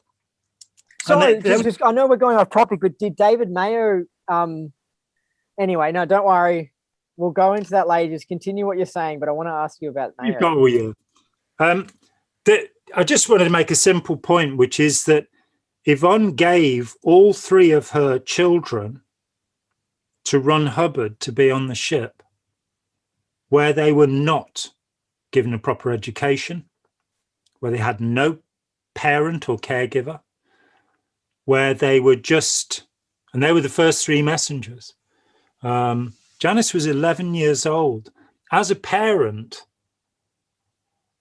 if I was a wonderful, empathetic, compassionate person, and, you know, I do my best, I can't imagine giving my children up. You know, I know people who were sent to private schools, and they're the hardest people to get out of Scientology, I'll tell you that, because they were trained to be in a cult, in an authoritarian setting. And the idea of sending children off, you know, it's my responsibility as a parent to love my children, you know? So, you know, and I had 2 marriages, 2 children by each of them, and each marriage failed. But I fought in the courts to maintain contact with my children. And indeed, all of my children ended up living with me by their own choice in the end. I cannot imagine being a parent and putting children into the care of Ron Hubbard. I know, but she really thought she was saving the world, so she thought she was saving everyone. You know, Yeah, but even then, as a mother, she's in Los Angeles and they're in the Mediterranean. They need her. And she's giving, you know, even when you go to a private school, there's a matron there at least to look after you. There was nobody looking after these children. And conditions aboard that ship were appalling. You know, look at Mike Rinder's description of the men's dorm, you know, the cattle hold, the stinking cattle hold. This was not an environment for children. And anybody going there should have been able to see that. So this is that doubling. This is that contradiction where somebody can be the most lovely person imaginable, and yet they're doing horrible things. They're doing irresponsible things. And the care of our children is the most important thing we'll ever do. You know, I don't care if you're Leonardo da Vinci, who was gay, of course, and didn't have any children. But if he'd had kids, then that would have been more important than the Mona Lisa, as far as I'm concerned. Not that I particularly like the Mona Lisa, I must say. The portrait of a woman with an ermine is a much better picture, but that's another topic altogether. Isn't there something just fundamentally weird about that? You know, you can have my kids. I'm going to go and talk to celebrities and recruit them. But also, she didn't really choose a cooler job. I mean, she was working hard, and it was like she really believed in it. Like she was, yeah. I mean, she was poor. I mean, even though these orgs were successful and stuff, I mean, it's just so unfair because when you get involved with it these days, you think that, oh no, back in the old days or whatever, or you think that there was a time where someone was getting paid well. And it's like, no, you're not. You're never going to get paid well, ever. You're never going to get paid. It's not going to happen. And you're always going to have toilet paper shortages, always. John Sanborn, when I talked with him, and a delightful man, he ran all publications from 1954 to 1978. Every word that was issued went through him. He's the guy that changed the first line of Hymn of Asia from I am Maitreya to am I Maitreya. Why did he change it? Well, because it sickened him when he first saw it in 1954, that Hubbard would make such a boast, such a ridiculous claim, which to a Buddhist would be, you know, it's like, I am Jesus, you know, it kind of, you put it in that context, it's like, whoa, no. And John felt that it was offensive, and it took him 20 years to work out he could make it a question instead. And, you know, for all of the children listening, he wasn't Maitreya because the human race ends with Maitreya. So if he had been Maitreya, we wouldn't be here. We'd all be in nirvana, having a jolly good time. So he wasn't. That's bullshit. And it possibly could be a sales tactic by Hubbard to appeal to Buddhists or to come across as being a spiritual master. How true. I studied with gurus in the East. Yeah, the east of Chicago, maybe. But it seems to be, it works a little bit in Taiwan and stuff where there's a lot of Buddhists. yeah, oh, crikey. And in Australia, of course, you've had a real influx of Taiwanese Scientologists, haven't you? So I think they help, they help make the ideologues, because if it wasn't for them, there would be no, but anyway. Yeah. But yeah, so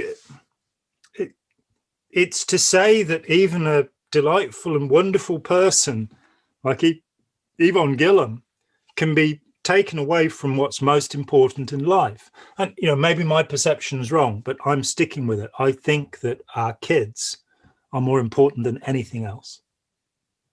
Maybe that's just me. And I like my kids. You know, there could be people who don't like their kids and go, no, send them away onto a ship in the middle of the bloody Mediterranean. I can't stand them. They got no education. Yeah, but she might have. She must have been aware of that. The world was going to collapse, and that if she didn't save the world, there would be no world for her kids. You see what I mean? So 5 years, if we're lucky, there's 5 years left. That was what, 65? Did you say that? Yeah, it's a policy letter called 5 years. So what is he suggesting? Is he suggesting like a nuclear war or something? Optimistically, the world has 5 years left. Then you have the, I want Scientologists to survive World War III. That was 81 or no, it was earlier than that. It was earlier than that. Somewhere around 80. I want Scientologists to survive World War III. Now, little story there that of course he told the Watchdog Committee in about 1981 that he couldn't save the world. It was going. It was finished. But he could save them. There'd be just him and the 14 of them. And the one of them that I interviewed, and I interviewed 2 people who were in the room when the advice came down from Hubbard saying this, so I'm confident of it. But the first guy I interviewed said, I grew up in Scientology. My parents were in Scientology. I'm going to go and die with them. I'd rather be with them and dead than with Hubbard and the Watchdog Committee. Oh, no. So Hubbard admitted that his life work has failed. Several times, yes. Repeatedly. So like the whole clearing Earth, all that stuff. No, it's fucked up. We're all going to die, and we just need to look after each other at the moment.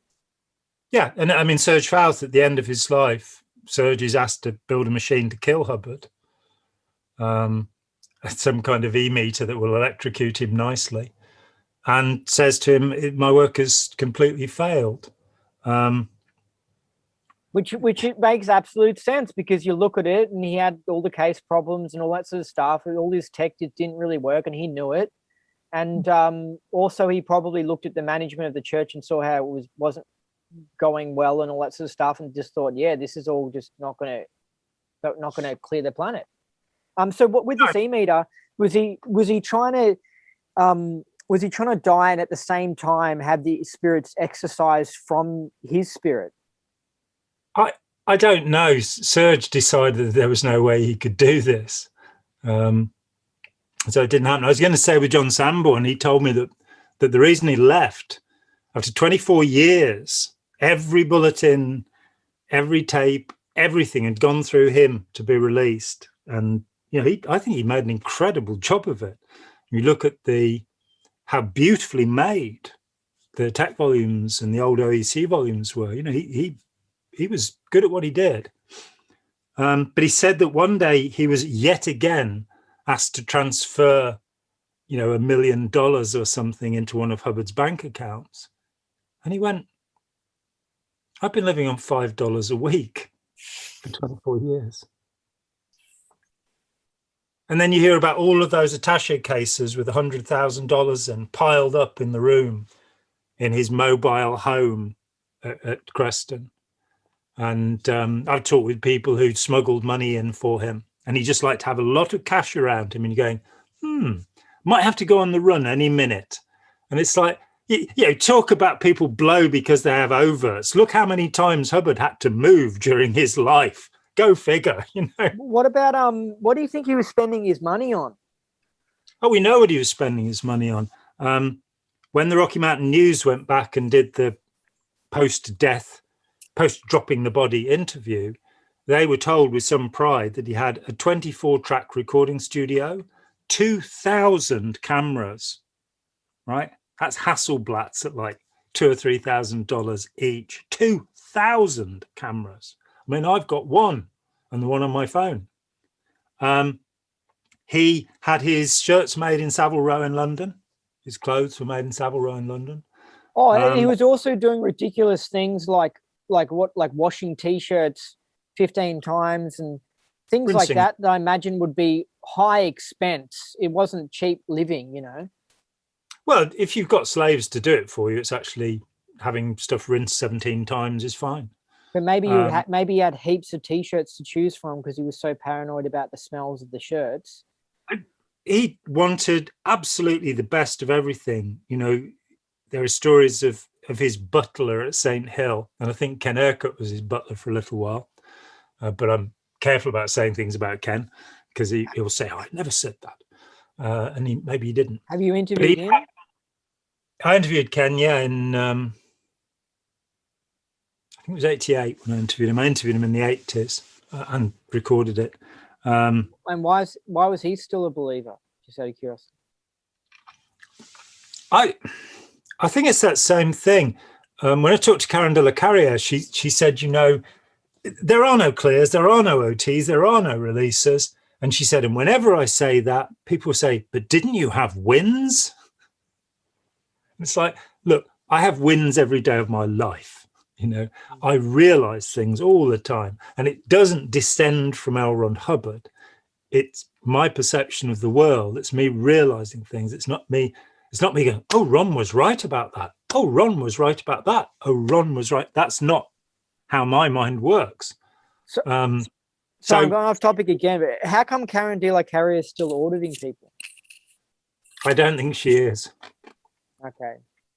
Yeah. I mean, I wouldn't trust her at all, but like, it's just, I think she's still advertised on APIS, which I know you like to say it's a funny name. The Association APIS is a funny name. I like to say it's a funny name. A-dump, APIS. You know, I mean, come on, guys. Go and work out a better initialization than that. Yeah, the Association of Professional Independent Scientologists. I think she's still listed on them. Well, I'll ask her about that. My understanding is that Karen was still doing demonstration auditing, but I will ask her head on because I'm talking with her in a week or two again, and yeah, whatever. We'll work that one out. I know when I first contacted her, 6-7 years ago, she said, please don't tell people that I'm out because I'm still talking to people and they'll still talk to me because they think I'm in. So there may be still some of that. I think she's pretty out now. Certainly the things she said when I've interviewed her are she doesn't believe in any of it. So who knows? She might still be registered on those lists so that people will still talk to her. But as to having auditing, you aren't going to get any better. She's a class 12.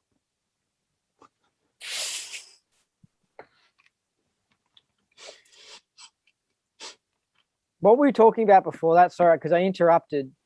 Who knows? I mean, this is... Yeah, I know. Don't you have total recall from... Yeah, I should have that ability, huh? Well, you should actually know. That's my next question for you. So what was your experience of going clear like in the church? I was a natural clear. So my experience of going clear was being the same as I'd always been. That's such a shitty experience.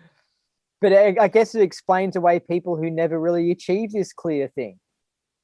Well, I'm kind of a little bit unusual. They used to use, I was 9 years in Scientology. I only had 2 KRs filed against me. I never did a PTS rundown. I was just a happy sort of guy. I was used in the course room. If anybody needed to demonstrate a floating needle, they'd say, John, sit down. Floating needle. That's my normal state. So it just got to that point where natural clear was very popular. You know, people were attesting to cleared, theta clear, and native state. People were attesting because Hubbard had written this thing saying, let people attest to whatever they want to attest to, basically. I had a pre-clear who every session we'd have to clear the word of and the word the.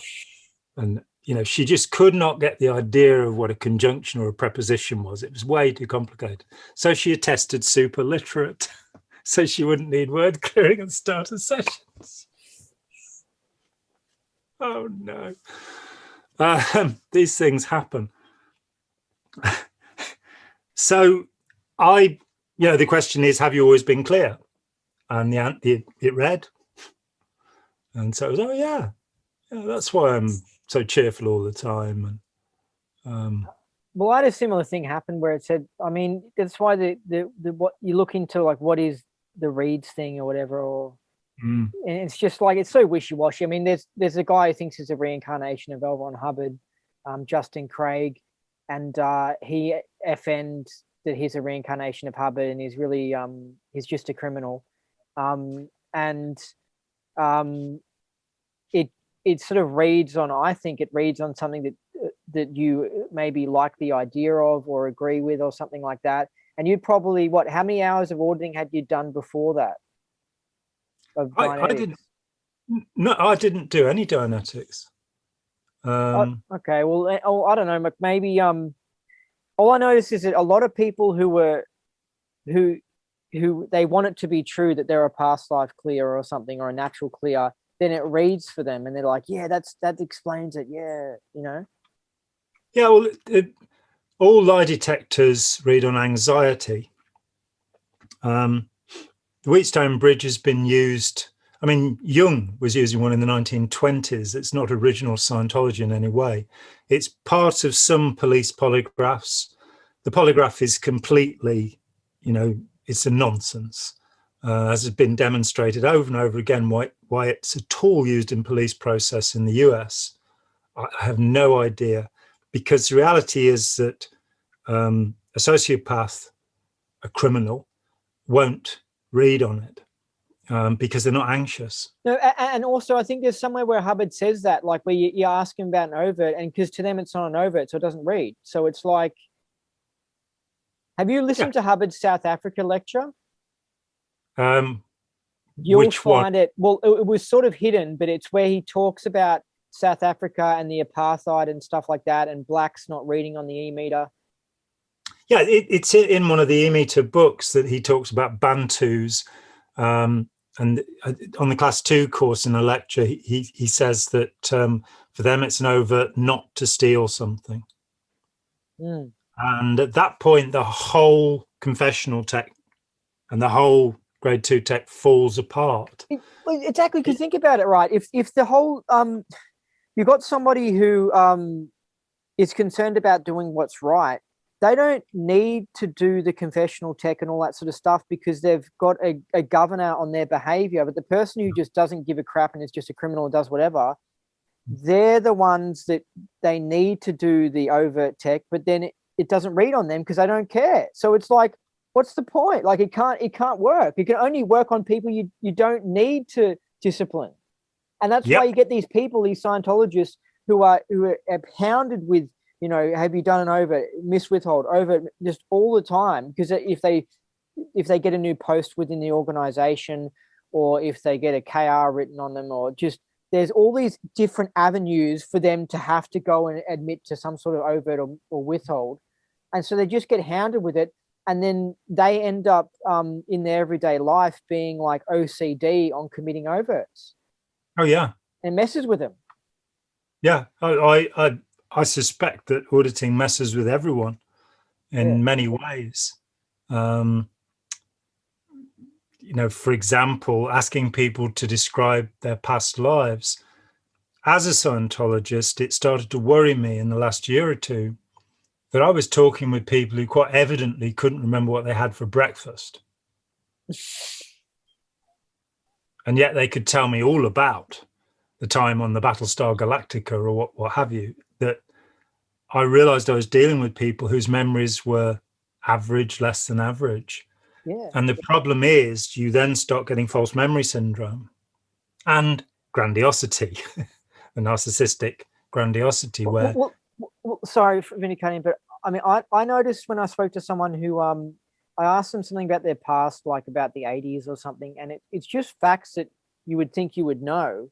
Like, and he was like, and he'd done the higher level, so I really think it messed up his mind, like seriously. And that's why I think Hubbard somehow invented some way to actually mess people up. Somehow it messes them up. But I remember asking him the question, and he was like, he got a date wrong or he couldn't remember. And I just remember thinking, this guy's memory is effed. What has happened to you? And it was like, whoa. Yep. If you give people confidence that is fake in their capacity, what you'll get is incompetence. You'll get things getting further and further away. There is work that came through in the 90s where that really questioned the whole idea of getting people to focus on trauma. Work was done where they took people immediately after an accident or they'd witnessed something bad, and the control group, nothing was done with. But what they did was they immediately had them debrief, as it's called in the trade. So they'd say what had happened to them. And they found that these people found it much harder to recover than people who'd not had to talk about the trauma.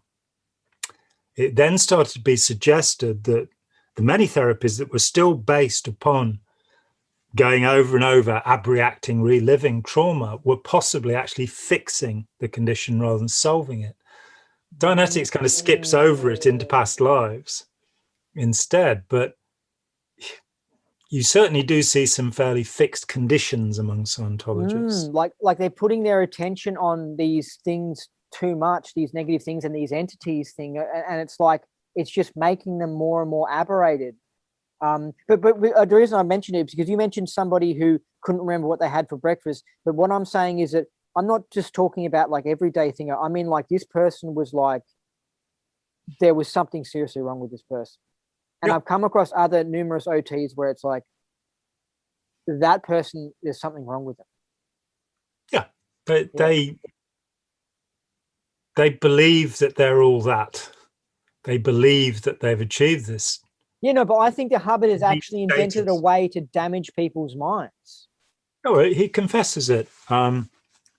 Philadelphia Doctorate course, we have ways here of making slaves. Yeah, and he knew that the church used the Christian church used demons to control people, and it's quite possible he gave everyone a case with OT3. He gave them all a case to make money and control them and all that sort of stuff. And you see, OT3 is fundamentally flawed. You never evaluate for the pre-clear. Telling him what the incident is, where it happened, and the time of it, that's a violation of the auditor's code. If the incident was true, you wouldn't need to tell them. They'd be able to say it was 75 million years ago. The date is wrong, by the way, because he's looking at the last great extinction, and it was believed briefly that it happened 75 million years ago. It's now known that it was somewhere over 60 million years ago. No way, you're telling me back in the 60s they thought it was 75 million years ago? Are you serious? They were first talking about it at that point. Dinosaurs. Let's get sciencey about it. Hawaii and the Canary Islands, where these volcanoes were, they didn't exist 75 million years ago. They both erupted 9 million years ago. And what's more, why would it be that history ended in 1966, that all of the implants, which become the book covers in 1968, show people in the costume of 1966? You know, you've got the DC-8 airplane and all of this stuff. The boiler suits or something like, or what is it? The loyal officers. And if people are going to die within 2 days of being exposed to this material, why did he put it on book covers? Why did he write a screenplay for a movie? Why would you want to key someone in? You want to do the opposite and not key them in, so that they become rational and go, yes, I want to read the Dianetics book and get clear. You know what I mean? I do. And then you have some very strange little issues along the way, like Joining the Enemies of the West, where he talks about SMERSH, which people think is a reference to the James Bond movies, but in fact SMERSH was a Russian organization. And he puts out this issue, I think in 68, where he's saying we're going to make friends with the enemies of the West. It's like there's some weird shit going on in this guy's head. But why would he say that in a document? I don't get it. It's called Zones of Action, and it's a confidential internal, because that's how we're going to conquer things, by making friends with the enemies of the West. Oh, so he's going to try and pretend to be an evil organization or something to try and take over the West, because it sounds as if he's actually going to make friends with the Russians. If we go back to the purpose of the tech, there's also this other kind of weird and difficult thing. The letter that he writes to Kennedy, offering his brainwashing techniques. Yeah, can I say something? Hold on a second. Yeah. Wouldn't he have offered to Kennedy his Dianetics techniques or whatever, his Scientology techniques to help improve people? What do you mean he's actually offering his brainwashing technique? He uses the word brainwashing in the letter. And the thought is that because there's all of this panic about what the Chinese and the Russians are doing, this brainwashing that's been popularized from, it's first mentioned, here you go, in January 1950 in the Times of India, in an article there.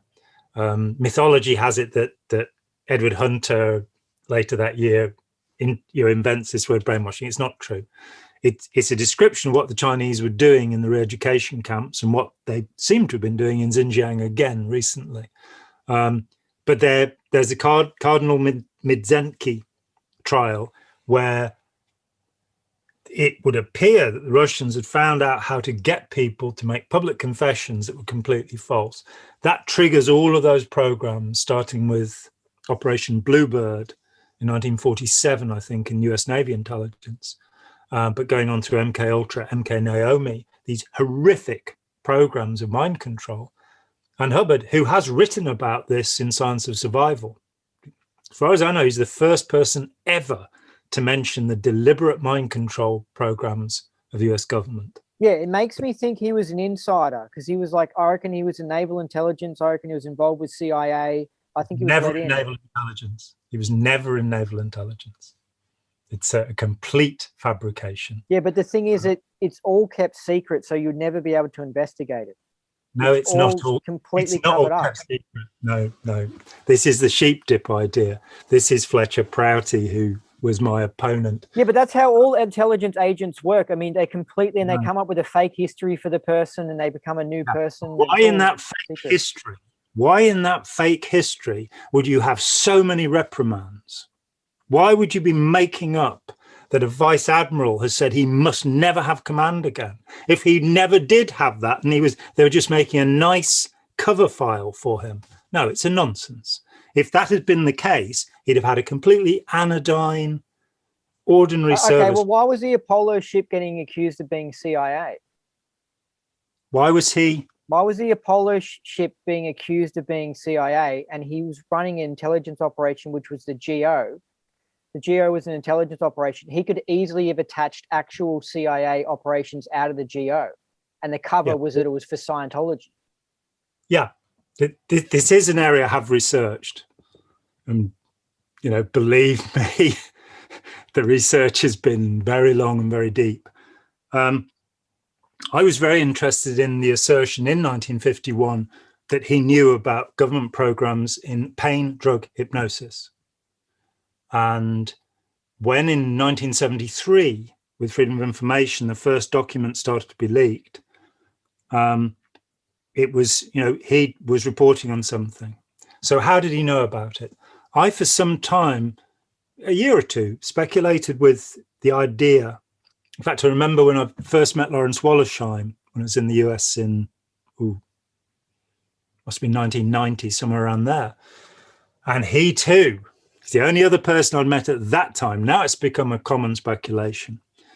But he's the only other person I met up to that time who said, Scientology could be a CIA operation. It could be. That's what I think. I didn't think that until I read Janice's book, and I was like, hold on a second. Hubbard going around to islands in the Mediterranean, meeting up with government officials, on islands where they were having communist revolutions. Hubbard hated communism. CIA was anti-communism. And he was taking photos. And I was like, that's a perfect cover. Some weird old man that's like a cult leader taking photos. I was like, this is all very strange. And also, it could be, Scientology could be a way of testing out mind control techniques on the public and the people on the ship. And it could be like a little experiment. So the CIA was monitoring the Apollo ship going, okay, so how are the overboards going? What is it? And Hubbard was filming the overboards. And it's like, oh, this is all strange. It is all strange. But if you were running the CIA, would you hire Ron Hubbard? Yeah, because he comes across as such a nutcase cult leader. And you never would think it's the CIA. That's because he was a nutcase cult leader?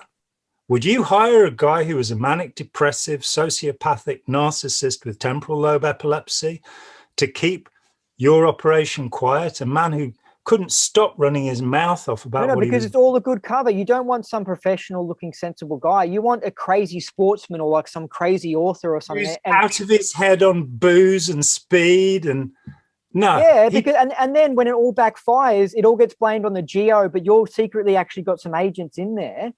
I think it's a great cover. Okay.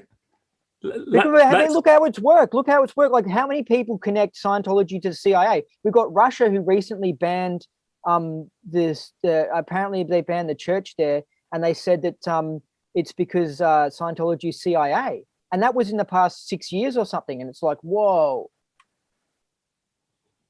Yeah, well, Russia as a source of information is not necessarily something I'm gonna. Russia as a source of disinformation is something I can go with pretty well. That what I came to is simple, that I explored the possibility. Hubbard is too much, using his own word about himself, he was too much of a maverick to be reliable. If it had been to his benefit to expose this story, if he could have made money from it, he would have done. So this is what I believe happened. Ron Hubbard was a good friend of Robert Heinlein. Robert Heinlein was in the US Navy and had top security clearance. Hubbard was never in Navy intelligence. I can track him day by day through World War II. I went through his entire 800-page record with a guy who had served at the same time in World War II. Fletcher Prouty's significant argument, which I kept quiet about because I expected to go into court against him as an expert witness. But Prouty's significant argument about the sheep-dipped intelligence file was that all of his orders carry the number 16 on them. Anybody who's been through the records has seen the sheet which explains what the numbers mean. 16 is a number for a Navy Reserve officer. My friend who was through the Second World War at the same time had 16 on all of his orders too. He was not in Navy intelligence, but he was in the Naval Reserve before the war. So that's the other thing that Prouty gives is that there are, if you look at different copies of the body image of Hubbard, where they'll put marks and scars, there are a few that seem to have moved, but that's because they didn't have photocopiers. The Xerox machine was not in use, so they're handmade copies and they're making hundreds of them, all day long. There's no way that he would have been disciplined for firing shells on the Coronados Islands, Mexican islands, as a part of a sheep dip, as a cover-up.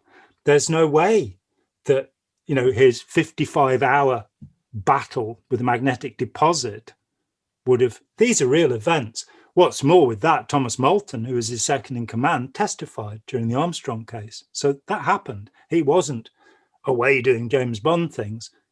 He did what his Navy record says he did. Heinlein had top security clearance. Heinlein says, so I'm told, and I stopped researching this stuff, but Jerry's wife looked into the Heinlein diaries. Heinlein says that Hubbard had sex with Mrs. Heinlein and with Mr. Heinlein.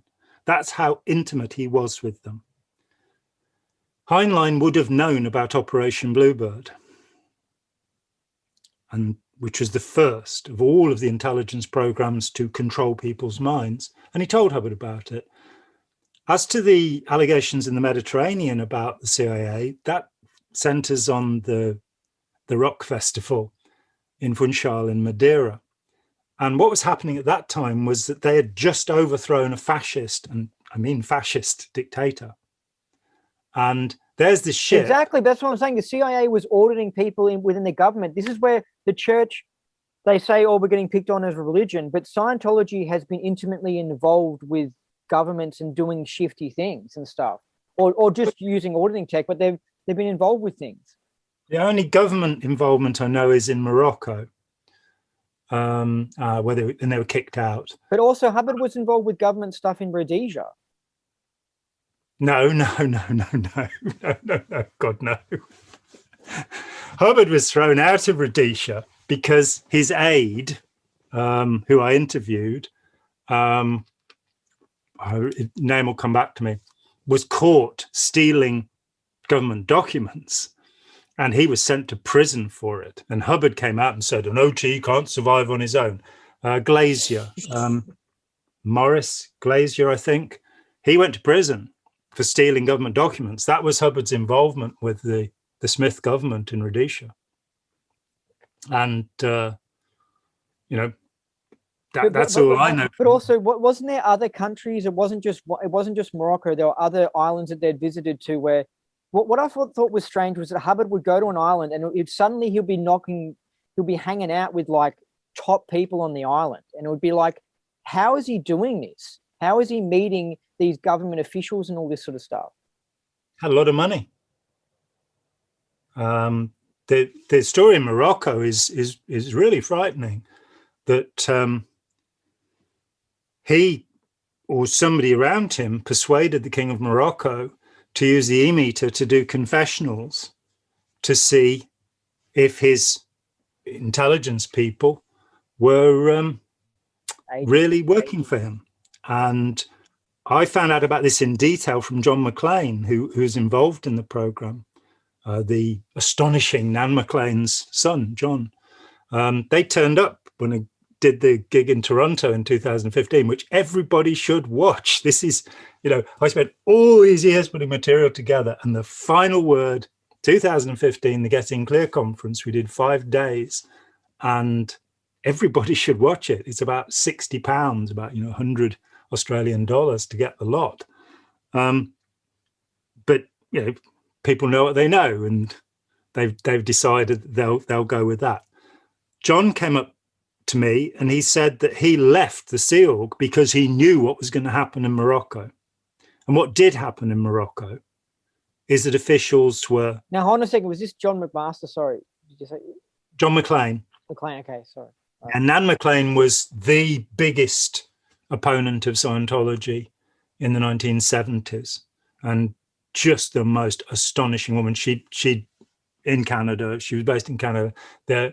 The harassment that Paulette Cooper got, she got the same deal. I mean, what happened to me was pretty gruesome for 16 years, but what they put up was unbelievable. John left the Sea Org because he saw that anybody that failed an e-meter test because of the persuasion they'd been given would be executed. And I believe that is what happened. So as to Hubbard's influence on governments. Yeah. Now, hold on. Now, and then Hubbard had to do a runner and go to New York in hiding, didn't he?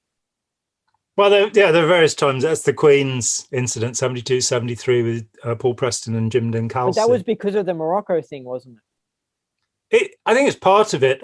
He was also ill, of course, and it was always a bit of an embarrassment that Hubbard, was always had something wrong with him, and said that we were PTS. If so do you think maybe he was in hiding as well because he had some illness and to recover? Well, look at the 2 photos that Jim Din took. That him sat with his long, scrawny hair. He's younger than I am now. He looks about 20 years older than I do. And he has a lump on his head. Many years ago, I thought I was upsetting my great friend Ira Chalef by talking about Hubbard, and I said to him, what's the thing you most remember about Hubbard? And I thought he was going to say, he was such a compassionate man, or something like that. And he said the lump on his head. I interviewed his photographer on the ship, Maud Castillo, and she said, look at the pictures. The peak of the cap is always pulled over his forehead. Those two photos in 73 that Jim Dinn took in Queens, you can clearly see this huge sebaceous cyst on his head. Is that a cancer thing, or is that just a big pimple? It's an acne spot that any doctor could have dealt with, but well, Hubbard, he could have squeezed, couldn't he? You just squeezed out the pus and all that sort of stuff. Or? I think there's a point where it gets beyond. So how did he let it get to that point? Well, he was an OT. What's your point here? It had a psychic power, and his teeth rotted in his head. Crazy. His teeth rotted in his head. If you look at the shrinking world of L. Ron Hubbard, you can see the teeth are going. So what happened with the rock festival? The rock festival, there's a great account of it on the second conversation I had with Mike Rinder, because Mike was sent ahead to placate the people. So what they do is, right, they're going around the Mediterranean. You're not allowed to say it's Scientology with the Operation and Transport Liaison, right? Operation Transport Corporation or something like that. OTL, Operate and Transport Liaison. And we are a management company. And yet, all of our people wear sailor suits. That's a bit odd. And you tell shore stories. That's what Hubbard called them. They're called lies, but they're not harmful lies, so it won't make you unhappy to tell them. You make up all of this complete bullshit nonsense and nobody believes it. You're a management company. Well, what do you do? Well, we don't really talk about that. And somebody thinks they're an intelligence agency because they tell lies, because they won't really talk about things, and because the ship is full of Americans. So by the time they get to Funchal, poor Mike has had this job of, making sure they'll be welcomed. And at the same time, the dictatorship falls. Portugal's at war with two African countries fighting wars, trying to retain its colonies. And the people of Portugal have just had enough, right? So they're mad as hell and they're not going to take anymore. And the ship comes in and the rock festival happens. And Mary Sue's little Mini Cooper is pushed off the dock. I didn't hear that until Mike told me. And Mike finds himself hemmed in with like 100 of the inhabitants of Funchal who want his blood because he's the only Scientologist left on the island. But you have to go and listen to the interview now to get the end of the story. Yeah, wow. What can I say? Yeah, so it was commonly strange. believed they were the CIA, but it seems strange. I mean, the whole thing, I honestly wouldn't be surprised if the CIA was behind this. There is one CIA story that Miles Copeland Sr., the father of Stuart Copeland, the astonishing percussionist and drummer with the Police and composer, and Miles Jr., who was the manager of the Police. Miles Copeland Sr. in his autobiography says, we infiltrated somebody into Scientology and they defected. They thought it was great. He was from the CIA. Yeah, a CIA member joined Scientology, and but then he defected, so he became a Scientologist. Yeah. Okay, what the hell? Okay, wow. I thought he would want to stay with the group that pays him better. The other thing you have to say is that with things like the Ellsberg papers or Snowden, all of the things that have leaked, Scientology, of course, stole a huge amount of documents that actually did throw light on the mind control programs. We have so many thousands of documents. One of my friends is Alan Shefflin, the great Alan Shefflin, who wrote The Mind Manipulators. There were 2 books written about the CIA programs in 78. He co-wrote one of them. He's a professor of law. He didn't find anything that referred to Hubbard or Scientology in the huge, massive documents that were released. So there's no, it's speculative. And I don't think the speculation is safe. So I should have asked you this before when we talked about clear. But my understanding is that that if you don't go clear on Dianetics, you do the alternate route. The alternate route is basically doing OT2, which is like the clearing course, right? So yeah, the clearing course and OT2 are the same thing. Yeah. So basically, it's saying that sorry, you didn't experience this cool experience of clear because you got body thetans. Yeah, but why have you got body thetans? Because the reason that you're not clear is because you have the R6 bank implanted during OT3. And if you don't have that, why do you need OT3? Well, because of these entities, they're affecting you and they're attached to you and everything. Yeah, but you don't have the R6 implants, the 36 days. So why would they attach to you? Because that's the reason they're attached to you. Oh, is that part of the theory? Is it the reason they attach to us is because we have they're drawn to us because of the implant? You're clustered. But you could be totally clear, but these entities they attach to us because they're told to attach to us from the implant. No, the implanting is done 75 million years ago. There's no continuum within it. Yeah, but once these entities got the implant, the implant instructs them to attach to the body. So if the person's clear or not clear, it doesn't matter. They're going to attach to that body. Is that the theory? Not that I've seen, but let's even say that that's so. See, when I left Scientology, there was something that interested me that didn't seem to have been taken into account in the OT levels, and that is overt motivator. If you have got these body thetans, why have you got them? What did you do? And I called it the Knots magnet. And within 6 months of me making this joke, people were bloody well selling it. I was just going to say, what, it was independence? Did they go, yes, let's run it? Yes. It doesn't surprise me yet. Yeah, two of them were selling. I think Ralph Hilton was. He was very taken with the idea, and I said, Ralph, I'm joking. No, that's a good idea. Ralph had an automatic body thetan counter. He told me, and he really wanted to know what was on OT5 because he left the ship under mysterious circumstances after OT3, and he figured it must be body thetans.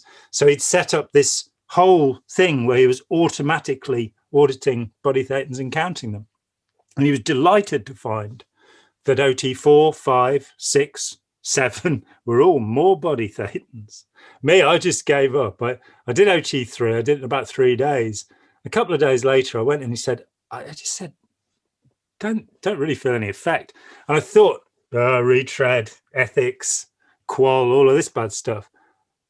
And the guy said to me, and he used to be the senior CS UK, he said, a lot of people find that. A lot of people find that OT3 doesn't work. He said, you need OT4, where all your druggy body thetans can get some free auditing. Where's the exchange in that? If exchange is so important, why don't the body thetans pay for this? Why am I paying for their past drug experiences? So did OT4. A couple of days later, I went in, and £2,500 lighter of pocket. I went in and said, sorry, no OT experience is happening. And the guy looked at me and he said, this is a former senior CS UK, right? He said, a lot of people find that. You need OT5. So £3,000 later, I just gave up. I just went, this is not for me. And it eventually, in the independence, I don't know, a year later or something, I had my last sessions, and it was brilliant. It was absolutely brilliant, because I sat there, Morag Belmain, flag-trained auditor, flag-trained OT5 auditor, under a flag-trained CS. They'd been the people doing it at St. Hill before. She sits there and she reads the list, and nothing reads. So it's like, oh, you're OT5, well done. So during the last sessions, I'm kind of going, I don't think that any of the body thetans that I've dealt with are actually thetans in the same way that I am. they're not really beings. That was the first day. And then the next day it was, I think that, maybe they're kind of entities of some kind. And then on the last day, I said, I think what I've been dealing with are what in science of survival is called attention units. I don't think there were any living beings involved. And she had to because my needle was floating, she had to indicate these things to me. So I said, look, I know this is wrong and I shouldn't be allowed to do it, but all 9 years in Scientology, I've never had a PTS rundown.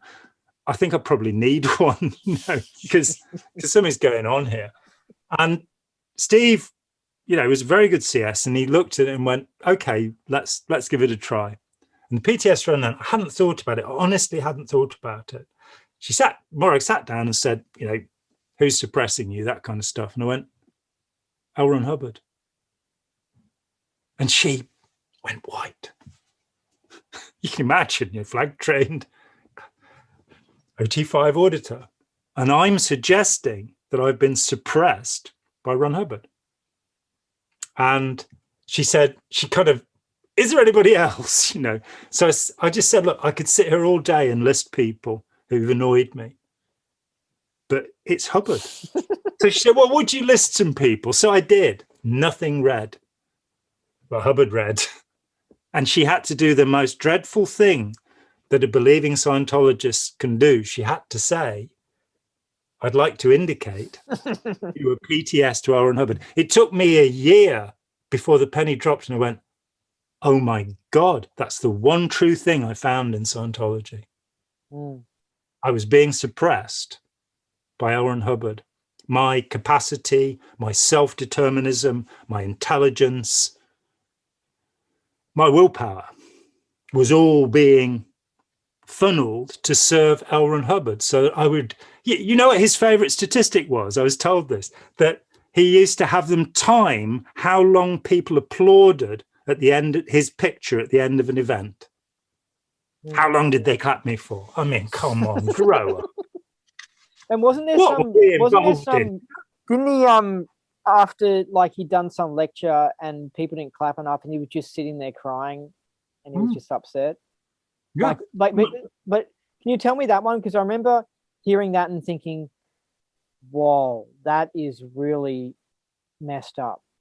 The one I was told was by John McMaster, and he said that John had given a talk and he just had this standing ovation, and he then goes to Hubbard's office and Hubbard is sat in the corner kind of, they don't like me, they like you. Which is absolutely typical collapsed narcissist behavior. Yeah, it's really concerning, isn't it? No, because it's like because I understand how he's I'm trying to run a successful business or save the world or something, and you'd sit there and you'd be like, shit, they didn't cheer me much, they don't like me, and maybe you feel a little bit sad, but really, really being sad for a long amount of time, that's where it's like, no, this is sick. Roller coaster. That's L. Ron Hubbard's lifetime.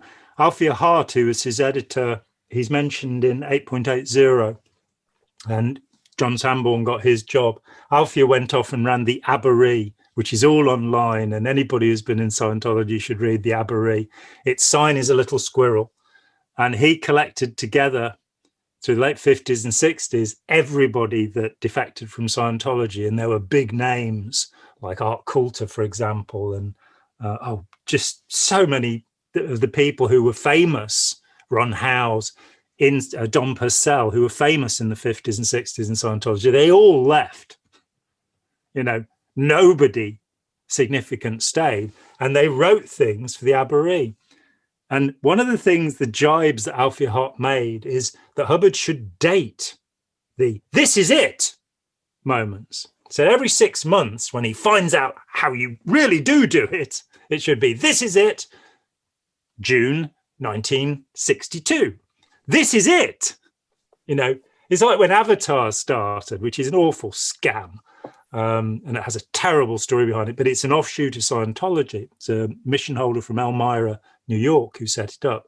And his first pitch was, "This is the course that will solve your case." $100. That was the master's course. Yeah, Then it was like some introductory course that was supposed to make you clear, and it was like, Hubbard's got it wrong. I can just do this 3-day thingo, and you can achieve all of it in 1 week or something like that. And it's like, that didn't happen. Chuck Berner, the Enlightenment Intensive, then Earhart, Est, one after another, these people come out of Scientology. I think the absolutely evil Nexium pretty evidently has a big chunk of Scientology in it. And they come off and they make these promises. Within this time, you will have achieved enlightenment. You will, and sadly, you have to work at things like that. And what's more, you have to tread the path. Nobody can make a white taped route that will lead you. As the Buddha said, I cannot give you the moon. I am a finger pointing at the moon. And that's the most you're ever going to get from somebody else, because otherwise you are their slave. You know, they've got control over you. And that is, you know, as Nibs Hubbard said, Scientology doesn't work as my father says it works. It works as he intends it to work. So just to wrap up the clear thing, is because if I think the people who are hypnotically suggestible or salesman suggestible or gullible, they get to experience the clear sensation and stuff because they've been front loaded. It's been suggested to them. Yeah. And I don't know if I already told you this, but you know, I had a friend that just read the Dianetics book and didn't try the auditing, but one day he said he walked through a park and he goes, "Oh, I experienced clear and it was amazing." And that guy, I could imagine he would have been doing objectives or doing some auditing, and he would the next day would walk in and go, "Oh, I went clear," and "Oh, clear." You know what I mean? So like seeing him not even try the auditing but experience clear made me realize how the advertising works. So if you're not one of these people, right, then you could go into session and you could come up as a natural clear or a past life clear, or that, you know, you basically have body thetans and you have to go do OT2. So it's like he's come up with ways of explaining away if you don't, if you're not salesman suggestible, you know, for that whatever percentage of the population that is, which might be like 40% or something, those people can fall into those other categories, and then that's okay because they won't suddenly say Scientology is a scam, I didn't go clear, because you had to do the alternate route, or no, you were a natural clear. You know what I mean? It's real clever.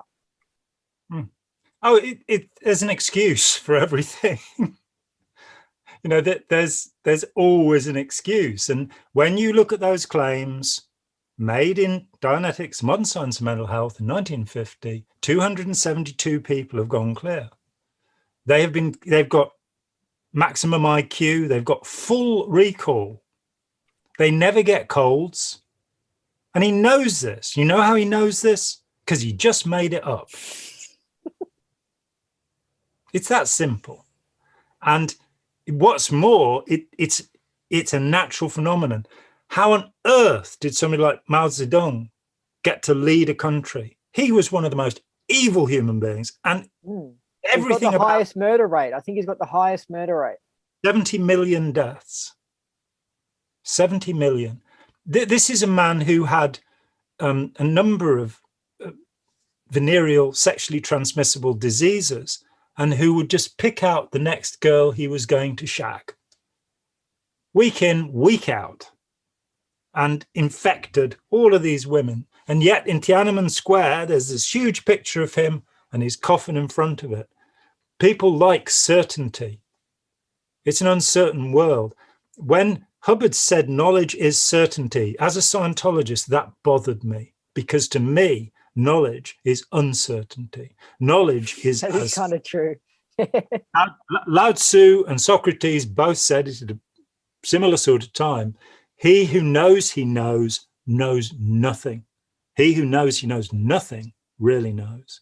And that's my experience of life, that the older I get, the more I realize that I don't know shit. That, you know, there is so much to be known. So when somebody comes along like Adolf Hitler and says, I know what's wrong. We've got to kill all the Romanies. We've got to kill all the blacks. We've got to kill all the Jews. And then everything will be lovely. People believe it. And they believed it so hard that in surveys that were done in, I think, 1949 in Germany, It's a wonderful book called Exercising Hitler.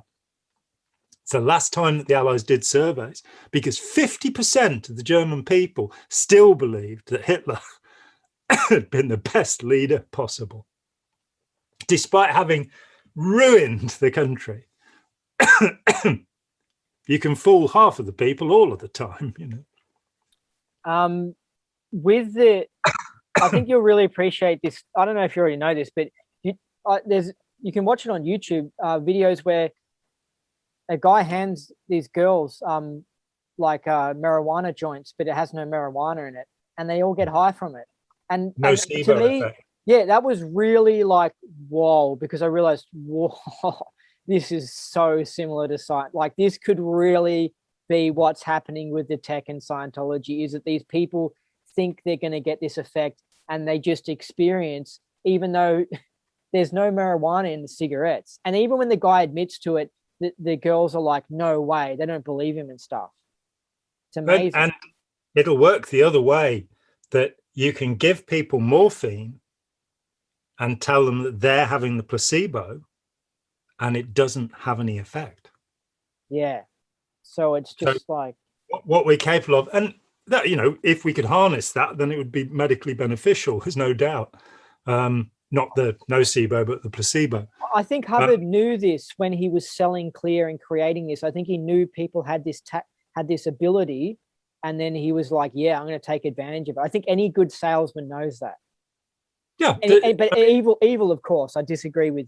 I'm anti-salesman. Yeah. Yeah. And it's all about selling. It's all about, you know, how you get somebody to buy a car or a religion or what have you. The most shocking moment for me, for 10 years, people kept asking me after I'd left, and they knew I'd done all of this research and I'd written this book and all of this stuff. And they'd say, was he evil? And I'd go, I don't know. I'm pretty sure that he sometimes believed what he was saying. I think he probably sometimes thought he was helping people.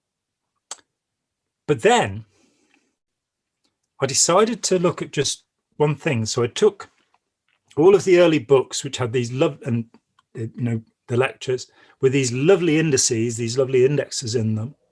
And I looked up hypnosis, suggestibility, reverie.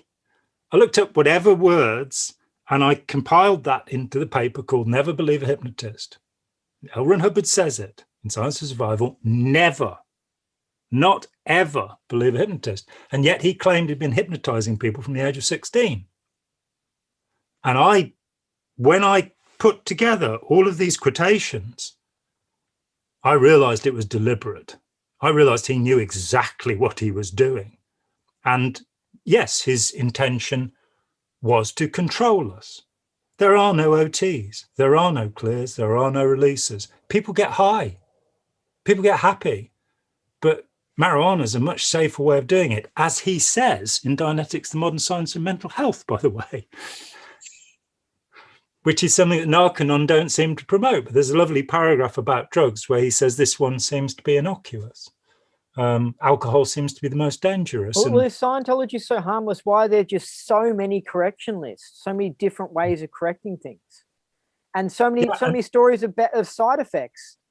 You know, like people pouring petrol over them after doing OT3, stuff like that. Yeah, it's a way of inducing. You know, I was surprised. You know, because eventually you've got to break the taboo. What are you forbidden from knowing? What do you ridicule? Well, the psychs. So I decided, and I read Oliver Sacks' Man Who Mistook His Wife for a Hat in 1984. And that was the first book on neurology that I read. I've read tens since, because it fascinates me what's being said. I read books about psychology. And I came across two concepts that really bothered me. One of them is called depersonalization. And this is a psychiatric condition where you think you're outside your body. And I'm going, so Hubbard was trying to get us out of our heads.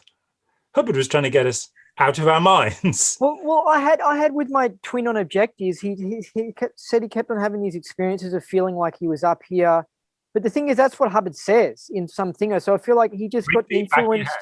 And I was like, how can you be like up here? Like, how do you experience things from up here? And he couldn't quite really explain it, but somehow he goes, I'm like this a lot of the time and stuff. And like, I think that he's suggestible. I think he's one of these people who can be affected by things. And that's how he was experiencing this thing. And he actually frankly showed signs of being insane, and his mother actually did as well. So I think a lot of it's inherited and stuff. If you go to a psychiatrist, and he could have been his childhood being with somebody who's insane, but if you go to a psychiatrist and you say, I'm 3 feet back of my head, they'll go, oh, that's depersonalization. The other one is derealization, where the world around you isn't where it ought to be, the kind of LSD experience that so many people have doing TRs, where you're hallucinating. Or it's like where the room turns around or something. Yeah. Oh. Now, here's a curiosity for you. I think it's the Book of E-meter drills. I don't have my books up here. There's a list of pre-clear originations. It's got the I can't stop thinking about that copper who blew his whistle at me this morning, and Mu Gum Gai Pan. And a few years ago, I was looking up to see that I was spelling Mu Gum Gai Pan properly, because one wouldn't want to be out tech. And I read this list. The colors in the room are brighter. I have an awful feeling of fear. I feel as if my body is shrinking. And by this time, I've never been a practitioner of hypnosis. I've never done a course in it, but I've read a lot about it, because you have to try and understand these things. And I'm going, these are the things that people say when they enter trance. And he's saying, these are pre-clear originations. These are the things pre-clears say. The colors in the room are brighter. Intensity of perception. I feel I'm smaller or I'm bigger. And there they are. Great long list of these things, which Hubbard is saying, yeah, that's what pre-clears say. Any hypnotist, any hypnotherapist will say, yeah, they're normal. When he used the word reverie in Dianetics. That was for sales. That was a sales tactic. It's a light trance reverie. It's what it means, a trance state. But he used it because using the word hypnosis wasn't good for PR. That's correct. And that's what he said to Don Rogers. That's, piece of blue sky. That's where I got that from Don Rogers. Oh, so Hubbard actually said, let's sell these people a piece of blue sky. Yeah, just before they opened the doors to the first foundation in April 1950, Hubbard turned to Don, smiled and said, let's sell these people a piece of blue sky. What he was talking about was grades of membership. Yeah, you can be a patron, meritorious, give us $250,000. Blue sky, what do you get for that? Nothing. Your name on a plaque. Yeah, like as in like a con salesman could go around door knocking dumb people and say, I'm going to sell this package of the sky for you. Okay, you buy that. And then next door offers the next part of the sky. You can buy that piece of the sky. And it's just a bullshit thing. Yeah, there was a guy who made a nice living, it said, from selling Brooklyn Bridge. Tourists would come up and he'd sell them Brooklyn Bridge. So that's reliable. You believe that Hubbard really said that? Oh, I'm absolutely convinced he said it. Don Rogers is an unassailable witness because he loved Hubbard. He would never have said anything. It's like Tony Ortega put the correspondence I had with Don up, and Don didn't want me to publish it, so I waited till after he was dead. Is that because he was still a believer? Oh, weird things happened. I got his address and I wrote to him. It was in Pennsylvania, I think, somewhere, and he just answered my letters, everything I asked him. Pages and pages. It's about 15 typed pages in the end that I had from him. And he was just happy and all of that. And he said, I hadn't thought about this really since 1954 when I had black and white processing and it solved my case. But now I think I'd like some more auditing. And he's like, 80 something by now. And so I wrote to him and said, here's David Mayo's address. Go, no. And he wrote back and he said, here are the copies of all the letters you sent to me, because I know they'll make me hand them over. I won't be able to talk with you anymore once I've gone back in. And you go, what are you doing? So he gave him his pension, and that was the end of that. But no, he said that, he had he's the only person I've ever interviewed who had nothing bad to say about Hubbard. And over 150 people contributed one way or another to my research. And they were all a bit pissed off with Hubbard one way or another. But he knew Hubbard in the earlier days around 1950 when he wasn't as bad. Wasn't as bad. He and Joe Winter, Dr. Joseph Winter, were actually working with Hubbard for 3 months before Dianetics was published. And some people, it's like I've known a number of con men in my time, and I've had friendships with them. I haven't bought anything from them, but they can be the most charming company. They really can. And so Don Rogers was very matter of fact. Don was into electronics and stuff like that, very practical sort of guy. And he could see that Hubbard told people stories and stuff like that, but so what? That didn't matter. He believed in Dianetics. And so the balance was there. But so when he wrote to me and he said, the Dianetic technique was never tried out on anybody. When Art Sepos commissioned the book for Hermitage House, a medical publisher, Hubbard turned to him and said, well, deep trance hypnosis is so unpopular. We'll have to come up with something else. In research into 2 cases, I have found that LSD drives people crazy. In research into 1 case, I have developed List 11 and the Introspection Rundown, which will later kill Lisa McPherson and probably quite a lot of other people. I have solved insanity by locking Bruce Welch up. And what happened to Bruce Welch afterwards? Nobody knows. Well, there's a story of, I think, someone on the ship going type 3 or whatever, and Bruce Welch. Is it him? Yeah. Well, they just throw him off the ship. I mean, if they really had definite workable tech, then you wouldn't just have to offload these people who go insane. Did Bruce Welch go crazy on the tech, actually, from doing the tech? It's curious. Mike Rinder, one of his first jobs after he was enslaved and human trafficked, because that is what happened to him, 18 years old, he had to watch the door of the cabin that Welsh had been locked into, and they'd actually chained the door to make sure he couldn't get out. Welsh was a big guy. And he watched the door to make sure that nobody made any noise. Nobody talked outside the room, because the idea was this isolation thing. Nobody communicates with him. He said when they put food in there, 4 people would come, 3 of them to hold the door so he couldn't get out, and the other one to push the food in. And so Karen de la Carrière watched this video and she said, oh, she was a class 12, right? Hubbard was working on the L's. She was one of the people there. He said, actually, Hubbard was sliding notes under the door to him and getting notes back. And the reason he'd been locked up was because he said he was going to kill Hubbard. So was he upset about Hubbard because the auditing sent him crazy, or? I couldn't say. And what happened was he was locked up in there for a few weeks and then he calmed down. Now, anybody who has the vaguest idea of psychiatry understands that there's such a thing called an acute psychosis, and that even some of the worst sufferers from schizophrenia, they have really bad patches and then they have lucid patches. So that after a few weeks, he wasn't.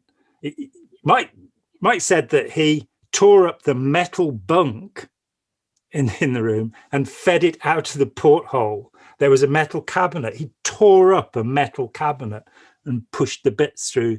So he was having a little bit of a psychotic episode there. But it's quite normal, and it's absolutely usual for somebody to calm down. When he calmed down, he didn't then continue in Scientology as a sane person. He was offloaded. Oh. So then another friend of mine said, oh, Bruce Welch. I was on course with Bruce Welch on the ship just before it happened. And he was a very odd sort of character, very big and very quiet. And suddenly he got pissed off with Hubbard, but that was the whole research that cures insanity. That's all Hubbard needed to do to announce that there was no more reason for psychiatry. I thought he'd come up to present time. I thought that was supposed to solve it. Yeah, well, every 6 months there's a new solution. What can I? All right, we're coming towards the end of this. So, Mayo didn't, in my opinion, Mayo didn't seem to believe in clear because he said that the clear is like a harmonic where someone gets more and more clear. That just, to me, indicates someone gets more and more happy as they do auditing. So there is no some amazing state of clear. He's just not directly saying that. Do you know what I mean? Mayo eventually said that all of Scientology is complete nonsense. In my last conversation, no way. You serious? No. All right, you got to tell me about that. I talked with him for 3 hours in 2013 when he heard that I'd come back, because I left the building in 1996. And I came back because I realized that people weren't getting Scientology out of their heads. They were leaving, and they might change the word overt motivator sequence to karma, and they might even know the word vipaka. They usually didn't. They kept on believing. It's ridiculous. Because it's not just that. In any authoritarian, it is. In any authoritarian group, though, the tendency is when people leave, they don't examine the dogma. They go, I'm not doing that anymore. And I've at conferences where I've spoken over the years and people are talking about critical thinking and this, that, and the other, in recovery, all sorts of things. And I say, the heart of recovery is saying, do I believe this? And if you do, when I left, I kind of went, I reject everything, but I will reconsider it piecemeal, bit by bit. And whatever I consider to be true, I will readopt, because I understood that if I didn't reject it all, I wouldn't be able to get outside it to look at it. When I did the Data Series Evaluators course, the greatest course on logic ever devised by man, just like the Flag Executive Briefing course was the greatest on management, And there's, of course, the wonderful issue on how to put flowers in a vase, that a technology that had never been seen by humanity before. But my first stop was using the data series to critique the data series. And you go, oh, data series 48 out of sequence.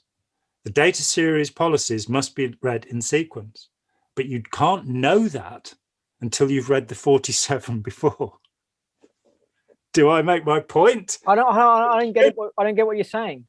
Data series policy 48 says, it's called out of sequence, says you must not read these policies out of sequence. So that should be data series 0. Yeah.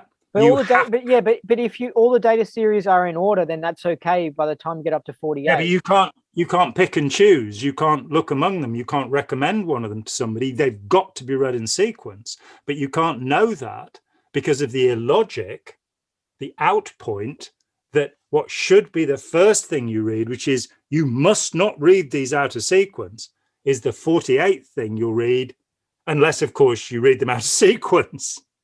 You get me? Yeah, okay, yeah. Then I started looking at, okay, in Scientology, what are the most important pieces of data? Who knows? Where does it say what they are? And this is my claim. The only place that you can actually see the order of importance, as Hubbard calls it, for Scientology is not in Scientology. It's in Let's Sell These People a Piece of Blue Sky, because I had to, at the end of the book, explain the cosmology of Scientology. And the first point is, before the beginning was a cause. And the entire purpose of the cause was the creation of effect. That is the senior primary datum of Scientology, the first factor. The second is the first axiom. Life is basically a static. Life static has no mass, no motion, no meaning, no location in space or in time. It has the ability to postulate, misdefined word, and perceive. He means wish when he says postulate. He doesn't mean a basic philosophical premise, which is what the dictionary says, but propaganda by redefinition of words. There is no sequence. There is no order of importance in Scientology. That really bothered me. It's like, if this is the most logical and rational thing, why is it just this huge bag of material and nobody can get their head around?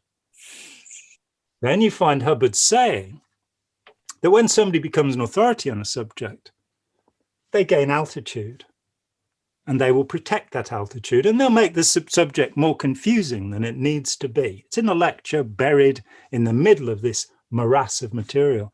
So I rejected it all. I said, I don't believe any of it anymore. That was in 1984, beginning of 1984. From that time to this, having reconsidered ARC, the 8 dynamics, all of the foundations, there is nothing of value in Scientology. Wow. Anything that appears to have value, as Hubbard says, you must always look to the original source of a piece of information. Now, I had a clue on this very early on. When the marketing series came out, I read it. And in it, it talked about positioning. And he said, this idea comes from Positioning the Battle for Your Mind by Rees and Trout. So I read it. And I went, Hubbard didn't understand what they're saying. That's kind of interesting. And he would later say, you look to the originator of the idea. And that's the point. Anything that's valuable in Scientology comes from someone else. And Hubbard had a nasty habit. If you want something to persist, you must add a lie to it. Why does Scientology persist, if that is true? What is the alter isness in Scientology that means it persists? Well, it's very simple.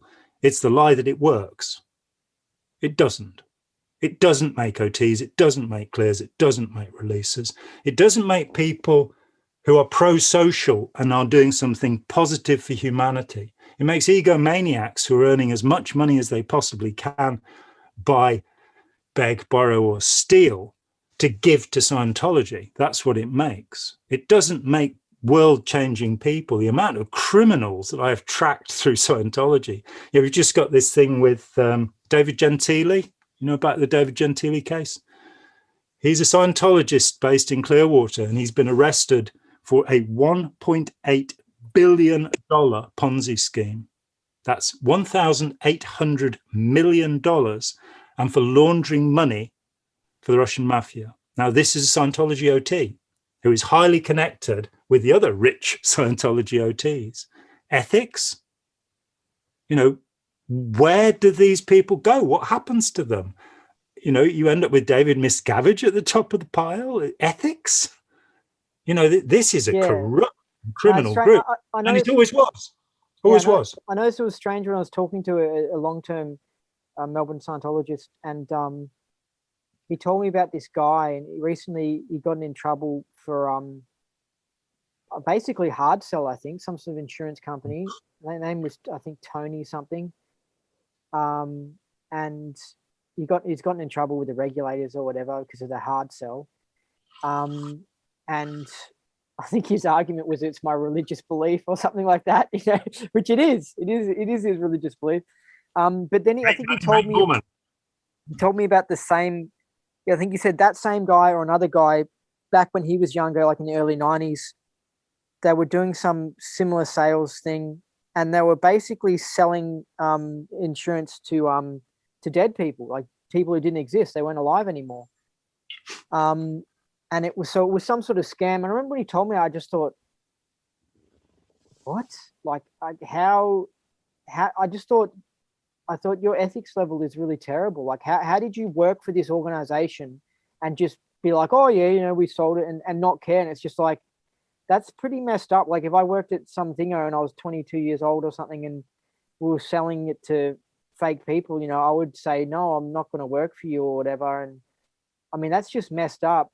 But then, and then you wonder how this guy didn't get corrected for his dodgy practices. And it's like, I guess because he was paying. He probably funded the Ideal Org in Melbourne and stuff like that. So greatest good for the greatest number of L. Ron Hubbards. Exactly, yeah. With the alter is statement, I was going to ask you that exactly. So explain to me what you think the meaning of that is, because as a Scientologist, when you hear it, I mean, I don't think anyone understands. I mean, what the hell is it? My understanding is that it's like if you change something, it makes it like a confusion, so it hangs around. Well, the initial state of the universe is as it is, and it isn't, because it's all mocked up. Yep. So what you have to do... That's just confusing again. It's just all philosophical mumbo-jumbo retardedness. Well, I was fascinated. The first axiom really interested me. I'd come from Buddhism. And here was a philosophical suggestion. The universe is kinetic. There are no solids. Everything's moving. It's all of these little quarks making up, atoms and particles, making up particles and atoms and molecules, and they're all buzzing around all the time. Everything is moving.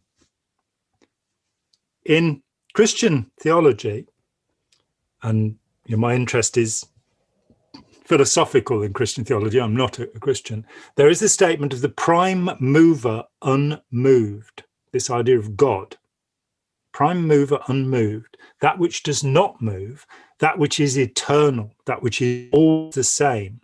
Hubbard lifts this idea and drops it into this idea: life is basically a static. It has no mass, no motion, no location in space or in time. So that's your beginning. That's who you are. In fact, when in 8008, he says that he's going to take the infinity of the universe, the first 8, and reduce it to nothing. And he's then going to take the nothing of the individual and increase it to infinity. But it's easy to skip over the bit where he says, you're nothing. Because when you come to Scientology, you're zero, you're nothing. And of course, the life static is nothing, no location. So I agree, it's a metaphysical idea, but that is the foundation of Scientology. And until you've gone through that gate and realized that he's actually telling you you're nothing, and that the state he's going to get you back to is one of nothingness. That's what he's selling you. So he's saying that the universe comes about because all of these nothings find out about each other's existence. And this is another significant point in Scientology that is not emphasized. The only place I know of it, and I'd be very happy if anybody has lasted this long and wants to make a comment, but the only place I know of is Creation of Human Ability, Route 2, Process 47, Separateness. And he says this is the process that proves that we didn't come from a massive theta. We are all individuals, which is a line from the life of Brian, by the way. You are all individuals. We are all individuals. You are all different. We're all different. I'm not. One of the great lines in history. It's being put forward, therefore, that you have always been and will always be. This is differentiated in Hinduism, where you are Atman, the spirit, Jivatman, the individual spirit, but you are part of Param Atman, the great spirit, Brahma. So he is going away from that. He's saying you've always existed, you always will exist, but the universe is mocked up. It's made up. And the way you make it up is by pretending that it's there. And the pretense is alter isness, adding a lie. And isness, which is what we actually perceive, is a mixture of what really is the foundation, nothing, and the lie that there's something there. If you want something to persist, you have to enter a lie into it. It's an axiom. It's a foundational principle of Scientology. And what that became was that he would read positioning Battle for Your Mind by Rees and Trout, and he would alter it. And what I found as I set about, and you can find it, Possible Origins of Dianetics and Scientology, I found tens of things where they'd come from, where he'd taken the idea from, and how he'd altered it to make it into Scientology. So if you want the real deal, you have to dig underneath what he's saying, because his intention was not to liberate you. His intention was to trap you. So, like, well, I always got confused by it, because if I thought of like let's say you make a really good dictionary, and I would say, no, don't put a lie in the dictionary, do good definitions and stuff, and that'll make the dictionary persist because it'll be successful. Everyone will go, this is a great dictionary. Yeah, he's talking about his own process, which is one of the things that fascinates me, that if you want to understand a narcissistic sociopath, then Hubbard's a really good study, because he often says things that point in the direction of his type of personality. And I do feel at times that he was trying to cure himself, that he realized that he was a rotten, dreadful human being, and he kept trying to become a good human being. But it only takes a look at, have you read the affirmations? Yeah, that's really interesting. That's like, whoa. And then you mentioned earlier how in the 80s he realized that he'd failed and he'd given up, and he became it seems like he became an alcoholic, and he just wrote Mission Earth, and he was just like, I give up. Because he sort of, and I think at 85 he sort of disconnected as well from the church. He just said, I don't want any comms or anything, and just gave up or something. Yeah, and there are ideas that maybe Pat and Danny Broker didn't treat him as well as they might have done. That Miscavige was developing a sort of contempt for him, and that they were starting to look at what they could get, because I'm pretty sure that by this time he was suffering from dementia. The accounts of people who met him at this time, he sometimes was, just the way that he kept having his house rebuilt, that it'd be, I want it ranch style, and then it'd be, I want it Japanese. Then he never moved into the house. He was there for 3 years or something, and he was just living in a kind of big caravan, because he couldn't make his mind up about anything anymore, because the body thetans had taken over. The lunatics had taken over the asylum. So with this lie persisting thing,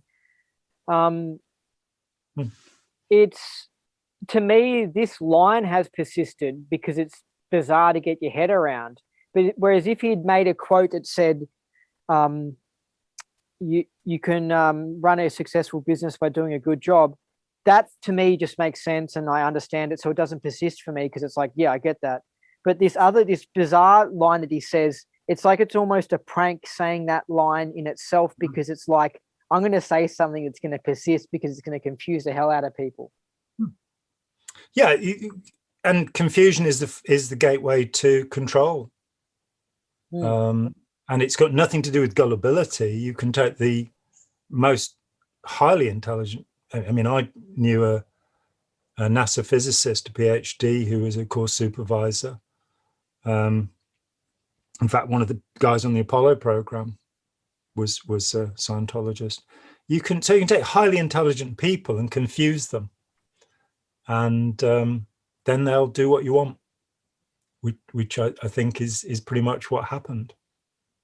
And I mean, I have just this one thought, which is that if one had achieved a high state of being, one would be able to listen to everything I'm saying and go and check it. And you'll be able to experience anything as well. You wouldn't be able to go, no. Because I just mentioned some stuff about Dianetics to a sort of former friend who was still involved with the independents. And it was just something about how Hubbard got Dianetics from hypnotic regression and Freudian stuff. It was just a bit of interesting history stuff. It wasn't like, I think your religion's bullshit or whatever, because I'm still like kind of like half a Scientologist. I'm still sort of interested in it and stuff.